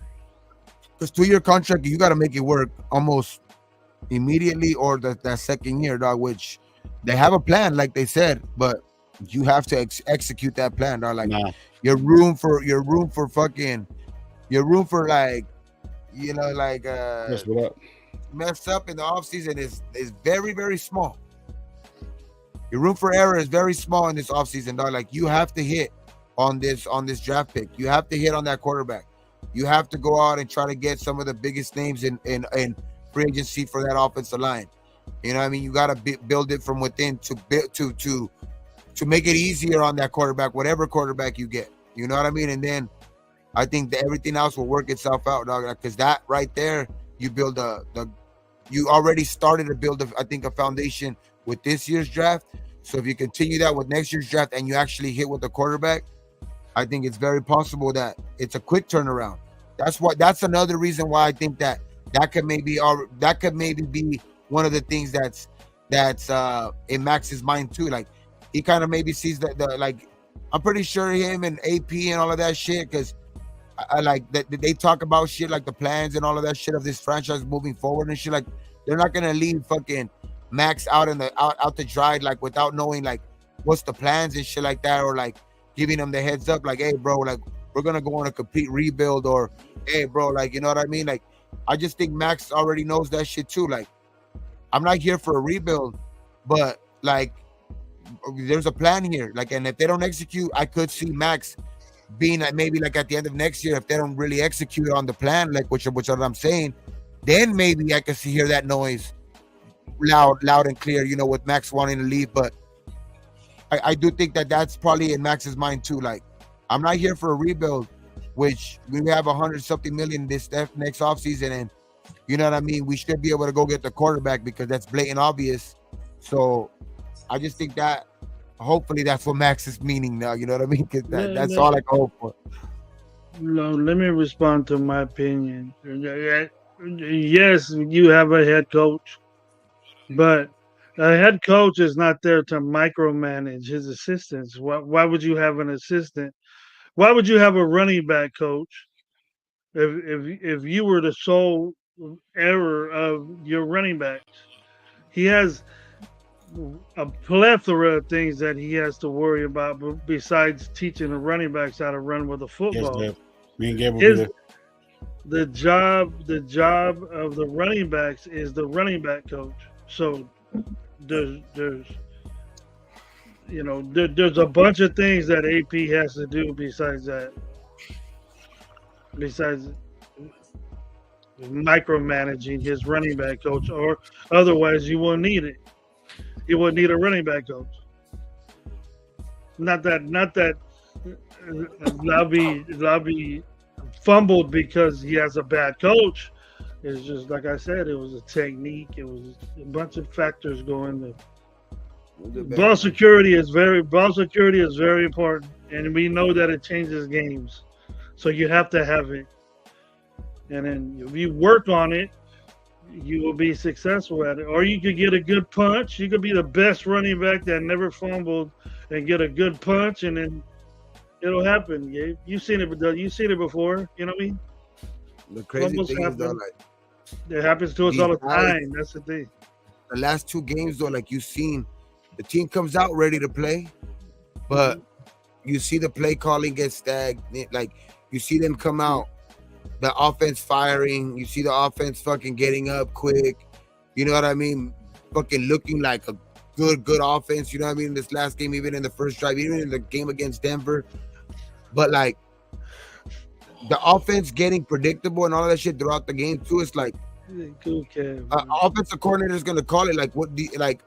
I guarantee you that, like people say, like you know, AP supposed to speak up. You don't think that that these coaches are speaking up? Like he's not speaking up to these coaches. Like, but what do you want him to do, though? Like, is like, do you want him to like straight like cuss out Getsy on the fucking field? Would that make people happy because it's publicly seen? Like, because I guarantee you that this shit's being talked about behind the scenes, bro. Like, there's just no way. It's just not in my. There's no way in my mind. There's just no way in my mind that there's like that these conversations are not being had behind the scenes when, you know what I mean, that if this is the way your team is looking, like those conversations are being had, bro. Like this guy, like those coaches are under fucking pressure at all times, bro. Like, so it's like I'll guarantee you that he's talking that they're fucking having these coaches meetings and all of that shit, but it just you have the hand that you're dealt right now, and Getsy is that guy right now, and like, and I don't want to put it all on Getsy either because, you know, AP does have his blame too. He has his fucking his times where it looks like he just like, you know, he looks like the rookie coach that he is, you know what I mean, and I think we expect him to be that our savior for us, you know what I mean, and we're hopefully that down the line that's what he is, but we also got to remember, you know what I mean, he is gonna have those rookie mistakes because he's a rookie coach,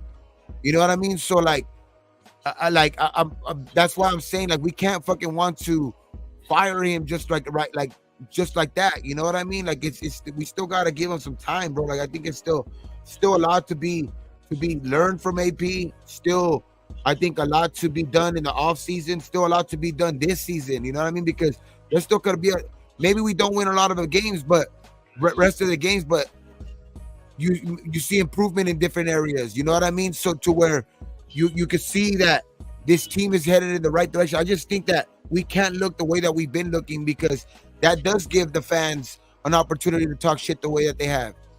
But we can't also jump on the fucking first opportunity to fucking fire him. You know what I mean? Like that never works. That just never fucking works. It just never works, bro. You don't know how many times I've been bitched at a head coach saying, why are we fumbling the ball? You explain to me why we're fumbling. You think I got that fucking answer? Nope. Yeah, hold it. Nobody has the answer. You know what you don't want to hear? Luck. Or his technique was bad. Well, then that's your job. But it's way too early to judge this guy and say he's a bad coach. He needs to be out of there. Way too early. You're not even giving him a chance, dude. Yeah, for me, bro, like it's just the point that players play the game, coaches coach. But look, so everyone's sitting there saying Belichick should come. What did Belichick do his last couple of years? He had number 1 draft picks, quarterbacks. Nothing. He went nothing. Bro. But was it his fault? Was it the great Belichick's fault? Just a name, bro. Just a name. Yeah, everything is gonna end up falling. Everything is gonna end up falling on AP. Like, damn, he should be making them hold the ball better. He should be doing this. Like, bro, like, turnovers has been the main fucking downfall of our team this year. I guarantee, like that, because and I can guarantee you, like, that AP is not coaching that. You know what I mean? AP for damn sure is not coaching that. So that's one thing I guarantee you that there's. I'm not saying that he hasn't had his coaching fucking mishaps, his coaching blunders or whatever this year, but our biggest fucking thing has been security of the football, dog. And like that's one thing he's been preaching over and over and over. It's like, but they want everybody, like everything's gonna be that, everything's gonna put blame on him for that. Like, and I just don't get it. I don't get it. He see, in my opinion, saying he makes the simplest mistakes, of course. So his mistakes reflect the fumbles and the passing and the turnovers. What about that one throw by fucking Gardner Minshew? Threw it up on the sideline, double coverage to a fucking shorter fucking. It was AP's fault. But it's AP's fault. It's AP's fault because in that same play, if you look, he fucking had Bowers over the middle, fucking crossing in a crossing fucking section, crossing pattern, and he was wide open, and he didn't even look. He didn't even fucking look. But that's AP's fault, bro. Crazy. But, hey, I just don't understand it. But like, there is a lot of fault. There is a lot of fault. Like, I know we sound like also that we're not giving AP any fault. There's a lot of fault on AP, but I'm also willing to fucking give him the benefit of the doubt because he's making rookie mistakes as a rookie head coach. So it's like, damn, man, like fucking, it's just, we gotta just chill out a little bit, you know, learn how to fucking smoke some weed, chill out. Get the fuck out, chill bro. out. You support your team or don't. You know what I'm saying? You know, it's like, fuck. Nah, I mean, I'm somebody mentioned that another content creator, I'm not even gonna mention his name. See, this is the thing. I don't care about what other content creators will say. You know, and I really don't, especially stupid ones. They can say whatever the fuck they want. One of the fucking most popular content creators, not even a fucking Raider fan, bro. You give a fuck how many tattoos you get.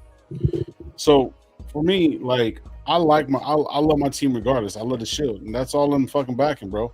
So at this point, if fucking Harbaugh was our coach and he was having a heart attack, I'd be like, oh, he's gonna make it. You know what I'm saying? If Luke Getsy was our fucking coach, bro, hey, he's a fucking Raider, whatever or not, I'm gonna give him the shit and move forward. Luke Getsy's kind of an idiot though, but I'm just saying though, regardless of whatever, he's in the building right now. DA's not in the building no more. He's not a Raider, bro.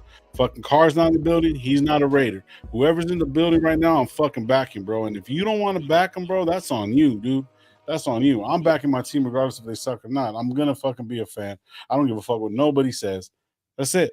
Bottom line, for me, y'all can do whatever the fuck you guys want to do. I'm gonna try to give as much positive fucking feedback, give them shit when they're not doing anything, but I'm not gonna argue with you guys about the simple fucking fact that I fucking want these guys to succeed. You're telling me that just tank, fuck it, we suck, fuck it was this, bro. You don't want to fucking succeed, bro. That's on you, bro. That has nothing to do with me. You know what I mean? So I'm bigging up my team regardless of whatever. I hope fucking Aiden O'Connell throws fucking 50 fucking passes and fucking gets 80% of them and fucking puts 500 yards up and fucking 18 touchdowns. I know it's not gonna happen, but I'm still fucking hoping for it. I'm not gonna quit. I'm not gonna ever fucking quit, bro. So you know that'll be a record, right? Yes, I'm fucking being sarcastic. In every category in fucking football world, that'll be a record. Hey, so now that Tom Brady, now look at this. Who has the number 12? Let's start far-fetching some shit. So why is Tom Brady gonna go and fucking go get Shedeur Sanders and do all this shit, blah, blah? He's in the building now. What? He can't coach up Aiden O'Connell? Don't they have the same kind of playing style? Slow as fuck? Why are we talking about that?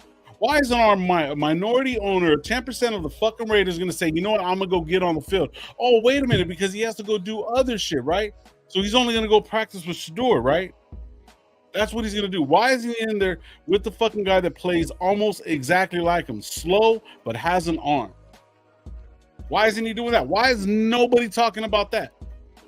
Who's slow? Aiden O'Connell. Oh. Aiden O'Connell literally says that the favorite quarterback of his whole fucking time is fucking Tom Brady. Now, Tom Brady's right there in the fucking building, bro, but no one's saying anything about that. He's fucking, I think he's actually fucking faster than Tom Brady. I think Tom Brady's smart, dog. I think he knows that. It's not going to work. Well, see, but that's what I'm saying, though. But see, it's not going to work, but it's going to work with Shedeur Sanders. I mean, better chance. Better chance, yeah. That doesn't make sense to me, bro. What do you mean? Aiden O'Connell doesn't make sense. Yeah, Aiden O'Connell. I'm just saying. Aiden O'Connell Don't sucks. pump this dude up, bro. Don't pump this But dude what I'm up. saying, if Tom Brady's the fucking guru, he's gonna change the whole fucking aspect and everything. And all Who's everything's saying gonna be that? Who's saying People are that? saying that shit. You got to be delusional. If this dude is gonna That's Thank you. have an Thank impact. Thank you. He might Now say, all of a sudden, wait a minute. Now all of a sudden he can't do nothing. Shador Sanders haven't won shit. At least fucking Aiden O'Connell won a championship. Has Shador won anything? Nope. this is what I mean, Lo. If he's in the building, at least ask the question, what do you think, Tom, about this guy? You know, at they're least saying no. They're saying that he's gonna something come like in, that. He's not gonna respectfully sit with there. them, He's all not this gonna shit. sit there Nah, and throw bro. balls and game plan for this dude. He's not gonna sit there game planning. Owners don't do that. If he wanted to So do now that, he's not getting a game plan. no, But he's he's not. he's over here fucking teaching Shador Sanders how to throw a fucking pass. When did I've never heard that. There's film. Well, he can work out with who. Oh. Maybe Dion wants him to work out with Yeah, him. Prime's he has his dad is Prime. I mean, he does have those connections. Well, he has a relationship with Deion Sanders. There's So, nothing but, wrong with that. There's nothing Okay, wrong look, with that. I'm sorry, Aiden O'Connell does not Brady's rookie season accuracy, and he's already 26 years old. Keep the shit in perspective. Okay, let's keep it in perspective. Tom Brady wasn't on the field his fucking rookie year. I don't care, bro. He was in there It's for not Super gonna Bowl. do nothing with Yeah. Shador Sanders as far as the Raiders. But it Like was a I team said- that was already fucking built. That's what I'm trying to get at, bro. People Yeah. are fucking delusional, bro. People are You're fucking just delusional. eliminating Getsy and his assistant. What the fuck you got a quarterback? Well, coach Tom for? Brady, but We Tom got Brady's Tom all Brady. knowing, right? If Tom Brady's all knowing he's gonna change this fucking franchise, he can't say that, hey, No. Getsy, stop doing that shit. So why the No. fuck is everyone thinking that he's gonna fucking do anything next? It doesn't make no They're fucking sense. delusional, bro. They're Exactly. delusional.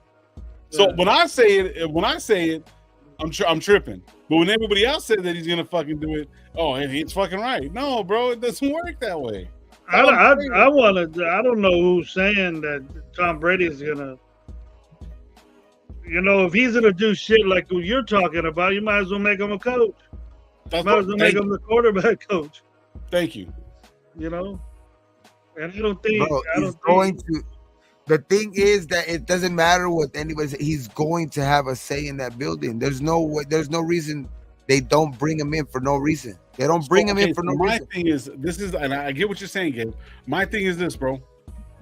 Who is this guy that's never fucking held a GM position, never been trained by anybody, to Seven have to Super come in and Bowls. have a, because that's what you're saying. You're saying that he's gonna have a GM position in a sense, because he's gonna have a say of what they should do. No, he has an advice. Like he's an owner. Just like Mark Davis has We a got say-so in another that fucking building. advisor. We got Just like another Mark advisor. Davis. How many fucking advisors do we need? Just like Mark We got Davis can make fucking 20 suggestions in that advisors for this guy. building. Just like Mark Davis can make suggestions in that building. That's what they're going to use Brady for suggestions in that building.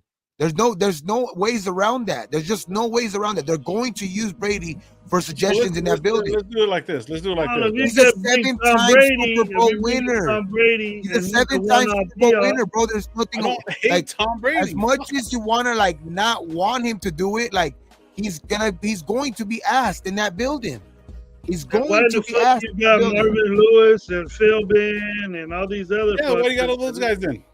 And then you got Tom Brady. You got the best player in football. Why have Ever. all So these check other this out. guys? So check this out. I got my house, right? I got everything set up. I got my car payment, got this, got that, my job and everything like that. So someone's gonna come in and put 10% in. Hey, I already got everything shit fucking lined up. What do you think? You know what? Let me listen to you. Get the fuck out of here with that If shit. that guy is smarter than you, then hell yeah, I'm gonna listen to that guy's advice. But I'm already fucking successful. No, What are you but saying? say if you're starting off your business because Uh-huh. you haven't won shit, because Mark Davis hasn't won shit as him, he's never won shit. He got handed this.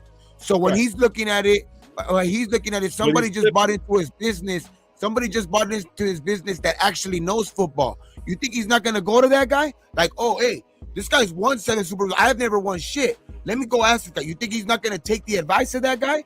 Hell yeah, like that's like me. If I'm going into a business, but the guy that put in 10% has been in this business for years and has won. Let's say he's a cook and he's won Cook of the Year for 2 years. You think I'm not gonna take his fucking advice if I'm going into cooking? Yeah, this is weird hearing this from Gabe, bro. I know. This is weird. I know.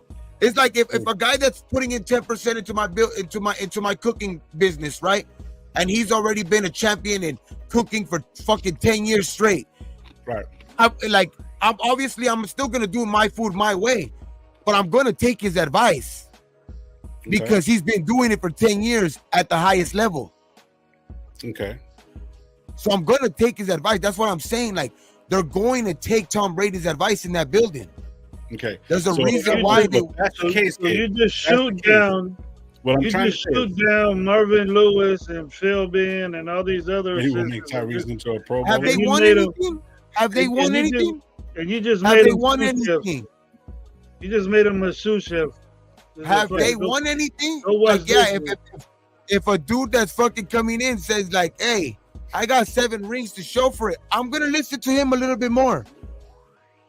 So my thing is player. He's a player. So yeah, he's a player. Exactly. He's That a lot of players in that organization has said Brady's the biggest reason why they were winners in that organization. Not Belichick.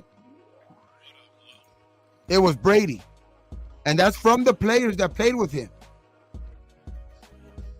Well, none of those players play with us right now. We need shit right now. We needed Tom Brady fucking 5 years ago, bro. And he proved it when he said he chose the team that he wanted to go to and still won another fucking Super Bowl. Okay, well he had a lot of players there too. Got a good defense. But he chose that. What I mean is that he's seen the talent that was in Tampa and went and chose that place. Mm-hmm. That's what I'm saying. He saw the talent that was there. Okay. So I'm like, that's so he doesn't. Brady, so he's not to win anywhere he wanted, bro, and that's why his record says that it's as of right now his record says that. So that's why I'm saying, like, why would you go away from that? If it's like, why would you go away from that? Okay, with that logic, Gabe. So if your guy came in right now and said, "What you got, your main cook is fucking shit," you know what I mean? I'm not gonna coach him up. I'm not gonna tell him what to do to make it better or anything like that. I'm not gonna do nothing. I'm just not gonna say nothing to him. I'm gonna wait until we get. No. Listen. You're making it seem like I want him to be the main GM. I'm saying they're going to take his advice on the quarterback position. He's not going to be. It's going to be Telesco's job. This is Telesco's job, but it would be dumb if Telesco didn't go ask the best quarterback ever for advice on who to pick as a quarterback. It would be stupid for Telesco not to do that when the guy's in your building. Okay, but see, I understand that. So right now, if we're using that as that logic, right? If we're using that logic, okay, if this guy's going to come in and do that, why is he going to do it now? What do you mean? Like, why wouldn't he give you the advice and give the fucking word of what you need right now? You think that he's probably not going to? Like, why will he do it next year, not now? What do you mean? Like, obviously he's going to. He's the owner now. He's the owner now, right, so he's in the building now. But we're talking about the future. I still think he's going to do it now. They're going to ask him, what do you think he could do with what? I'm pretty sure even Aiden O'Connor would love to go now that he's the owner. Well, Aiden O'Connor himself would love to go over there and ask him. I'm pretty sure Aiden O'Connor would rather ask Tom Brady over anybody that's coaching him right now for advice over anybody that's coaching him right now. I bet you Aiden O'Connor would be like, hey, shit. I bet you Aiden O'Connor's probably happy right now. Maybe he could go get some tips from him now. What I'm saying is that I'm not lost cause. It ain't gonna happen. That's what I'm saying. I'm not putting it past him that he will do that, but I'm just saying, like, it would be dumb. I'm not saying that Tom Brady's gonna have the most important job as making this team the best going forward, but it would just be dumb for Telesco not to go ask the guy that's considered the best quarterback of all time for advice on the future quarterback of this. Telesco it's still up to Telesco to go with that advice, but it would just be dumb for Telesco not to use that as a resource. He has that. I think we agree with you on that. Yeah, I agree, but I'm just saying. This is what I was saying. He's the owner now. The role is going to be diminished than what you think it is. You can still ask them, hey, what do you think about this guy? Whatever. Yeah, they're not going to ask him about, hey, what running back you think? Like, these motherfuckers don't know shit about the running back position. They're not going to ask him about that. You know what I mean? Like, they're going to ask him. I'm pretty sure they're going to ask him, hey, what do you think about this quarterback? You know what I mean? Especially Shedeur. They're going to ask him because, like you said, he's worked with him. Especially Shedeur, they're going to ask him about. But I think they're going to be also like in other things, like say they go in a different direction. Say Shedeur, for some reason, you know, the rest of the year, just there's other guys that are above him. Like they're going to ask him, like, hey, what do you think about this guy? But I just think that they wouldn't do themselves justice for like at least not going to ask Brady, like, hey, what do you think about this guy? Because you have him, you have that opportunity, you have him in the building. In the offseason when there's no games to call, you're gonna have him in that building pretty a lot. You know what I mean? Because right now, I'm pretty sure not. Right there, we'll blame everything on Brady. Like right now, I'm pretty sure he's going to be more focused on his other job. You know what I mean? Like, and that's why I'm saying, like, as advice, I don't consider him as no fucking GM of the fucking future or whatever, nothing like that. Because that's up to Telesco. Telesco has that experience. There's no reason why he should ever fucking like be getting like a defensive player or be in that room fucking asking for a fucking another receiver or something like that. No. If you're asked a question about a quarterback, then I think it should be taken serious and into account, like for the next quarterback being picked, but that's about it. Shit, if we can get some defensive players and offensive players that played with him, I wouldn't mind it. All I'm saying, bro, is that if he's part owner, I hear exactly what you're saying, and I'm not taking away from Tom Brady fucking evaluating talent. In order for us to get Shedeur, we're gonna have to tank. I don't think a partial owner is going to come in and say and not give any of his opinion of what he should look, how they're saying that he's going to come in right here. So Cowtown's saying right here, listen, look, anything to do with football, talent evaluation, scheme per your personnel, off the field routines, he's a GOAT. You'd have to be stupid not to. So what I'm saying is, even though he's going to be a part of the Raider Nation from this point forward, why doesn't he start now with the team that we do got? And people are telling me, well, not people are saying, but they're saying that like he's gonna be future. He has to be now because he's part of the owner now. Now, if he came into your building, bro, into your building and started your cooking shop, whatever, whatnot, he's gonna start right then and there. It shouldn't be on his time. You know what I mean? Because if that's the case, then he shouldn't be a part of anything. He should be an owner and shut the fuck up and sit over there in the corner and make his money. That's exactly that's all I'm trying to say. So if he's going to make a big change, why not start now? And for him to see that the scheme is not working for the players that we do got, he got to go. That's like something that he would have to say. Coming down from Tom Brady, hey, man, let's get this guy out of here. Still Phil Million. These guys can't do this. You got no fucking receivers. This is what we're going to run. Get that shit out of here. See, that's all I'm trying to say. If you're trying to be, you're gonna sit there with fucking McDaniels as your fucking offensive coordinator. Well, I highly doubt that, and I think he didn't come over here and play for us because of fucking McDaniels. I think it was more Gruden than anything, but he didn't want to play for McDaniels, and he like fuck McDaniels because the last couple seasons he was always arguing with them. Bottom line, Brady was making changes at the fucking line that McDaniels didn't want. He set him up for whatever, whatnot, and Brady was fucking doing shit before McDaniels got there. McDaniels is over fucking hyped. Brady made that fucking team, if you really want to talk about it, because when he's turning around, fucking getting ready to fucking do a play action handoff saying cover two and telling fucking Fournette that's something that you don't see quarterbacks doing because he was mic'd up. That had nothing to do with McDaniels. Brady knows the game. Now, if he knows the fucking game like all of us are saying that he does, then he should be able to come in and make adjustments now to where we can have some good days. That's all I'm trying to say. Because him bringing in a rookie quarterback in the NFL now, when he was playing just a couple years ago, it's going to be different. But It's that's what going I'm to be saying. Like, I different. don't think it's going to be used for an everyday like guy to go to. Like, I think he's going to be used for one situation and one situation only. Like he's going to be used for advice on who do you think, like, and it's going to be taken into account. But I don't think he's going to be the main reason they pick a certain guy at quarterback.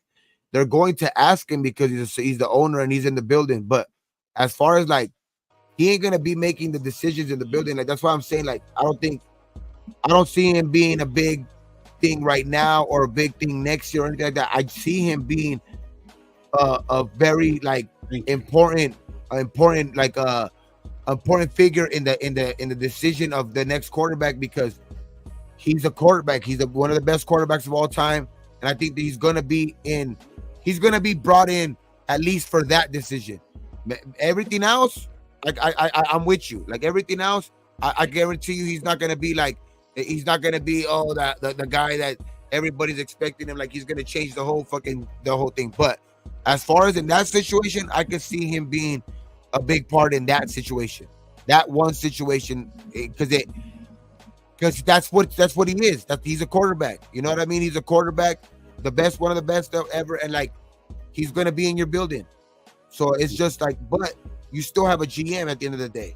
So the GM is still gonna make the decision, but it just at the end of the day, I just think that it's not. It wouldn't be smart to not use him, because he's like, he's a smart dude. You can tell that. You know, and anything that he puts his mind to, like he's gonna put it like, and he's gonna actually take it serious and want to get that, make the right decision for this fucking, because he's gonna want that credit too.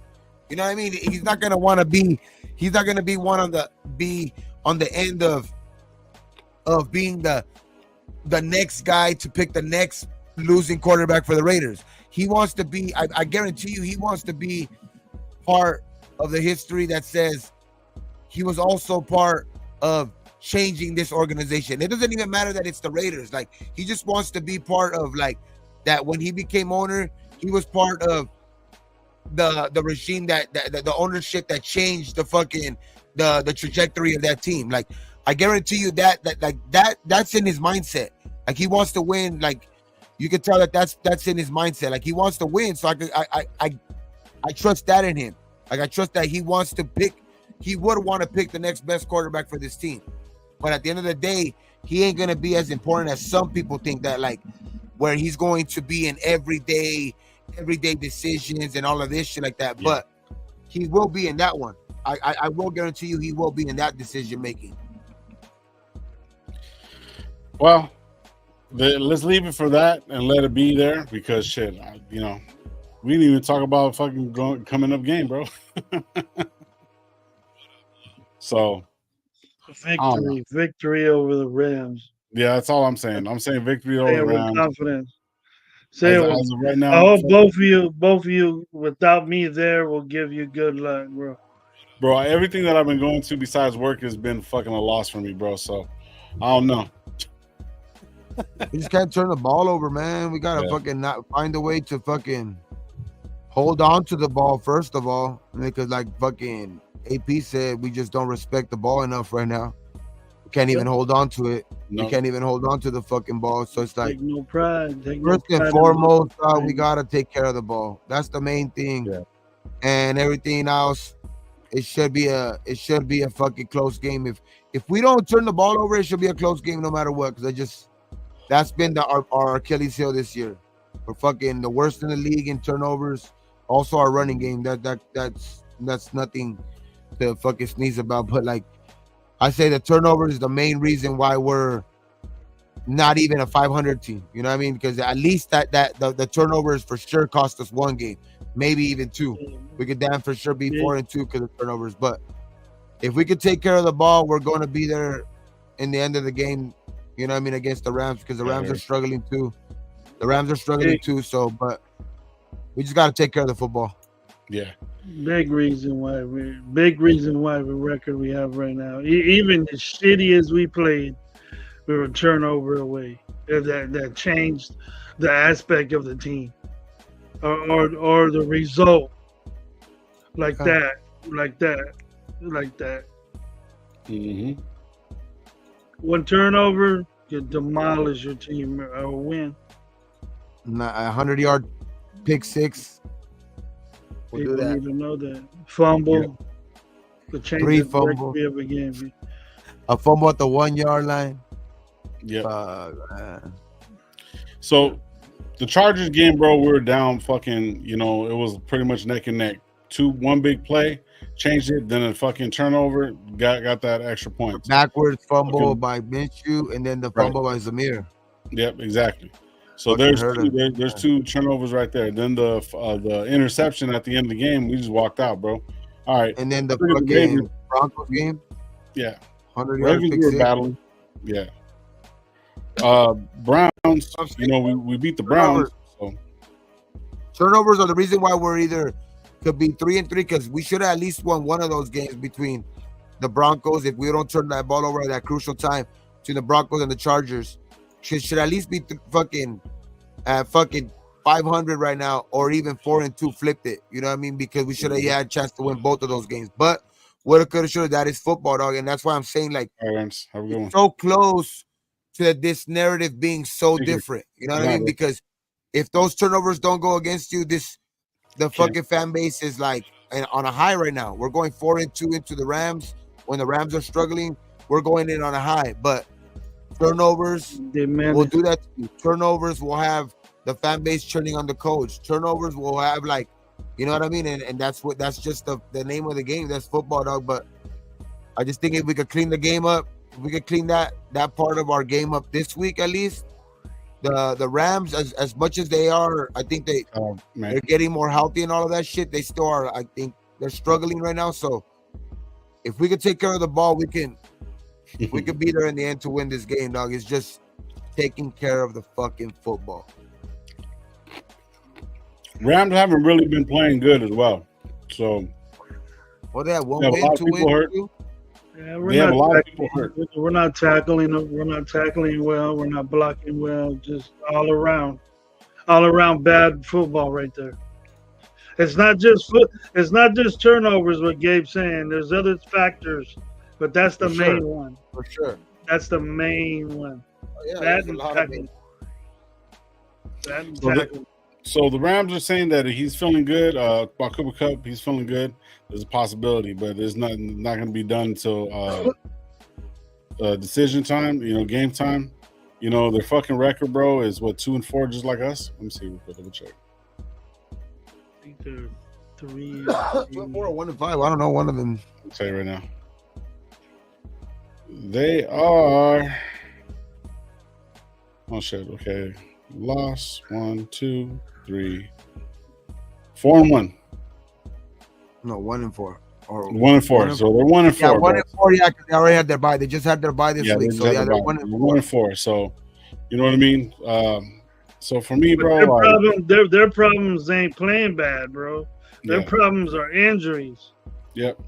So we're not that far behind in injuries. We got a lot of players hurt. A lot.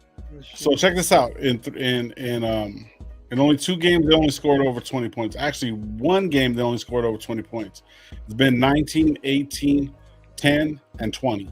So they haven't scored over 20 points. They've only had 1 game, and that was the game that they won, and that was against the Niners. And the Niners were completely injured. So for me, I'm not going to basically like throw a score out there or anything like that. I'll just say we're going to win this game no matter what. We're going to win by 1. Yeah, I'm not even. However, it is 1. If it's a fucking extra point and a fucking whatever it is. At the end, dog, we're gonna be losing by 2 points. He's gonna kick a field goal to win by 1. Yeah, give me 2 players real quick. 2 players. Offense. Offense. I will go. That's a hard one.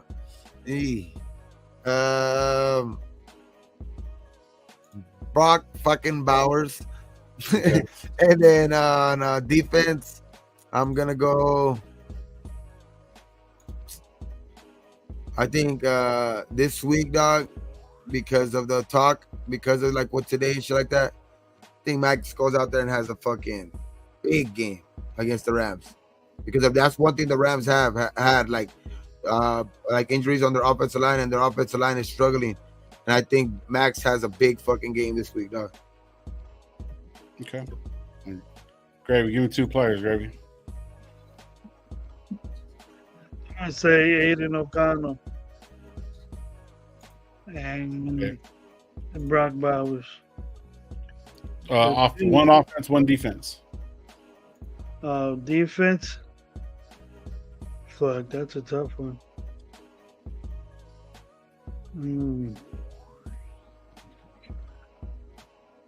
Somebody. I'm gonna say Max. Easy Max. He's gotta build this stock up, because I think this team's probably gonna trade him. They're gonna get rid of him. Let's not talk about that. So I'm gonna go Palomar on defense. I want to see him come up the middle, because if they're gonna run on this, I want to see Palomar be that fucking last line defense and put some motherfuckers out. And offense, I am going to go with fucking. I think one of the biggest things we need fucking Aiden to be okay. I need to see Andre James be the fucking guy that we fucking played. I want him to have one of the best games.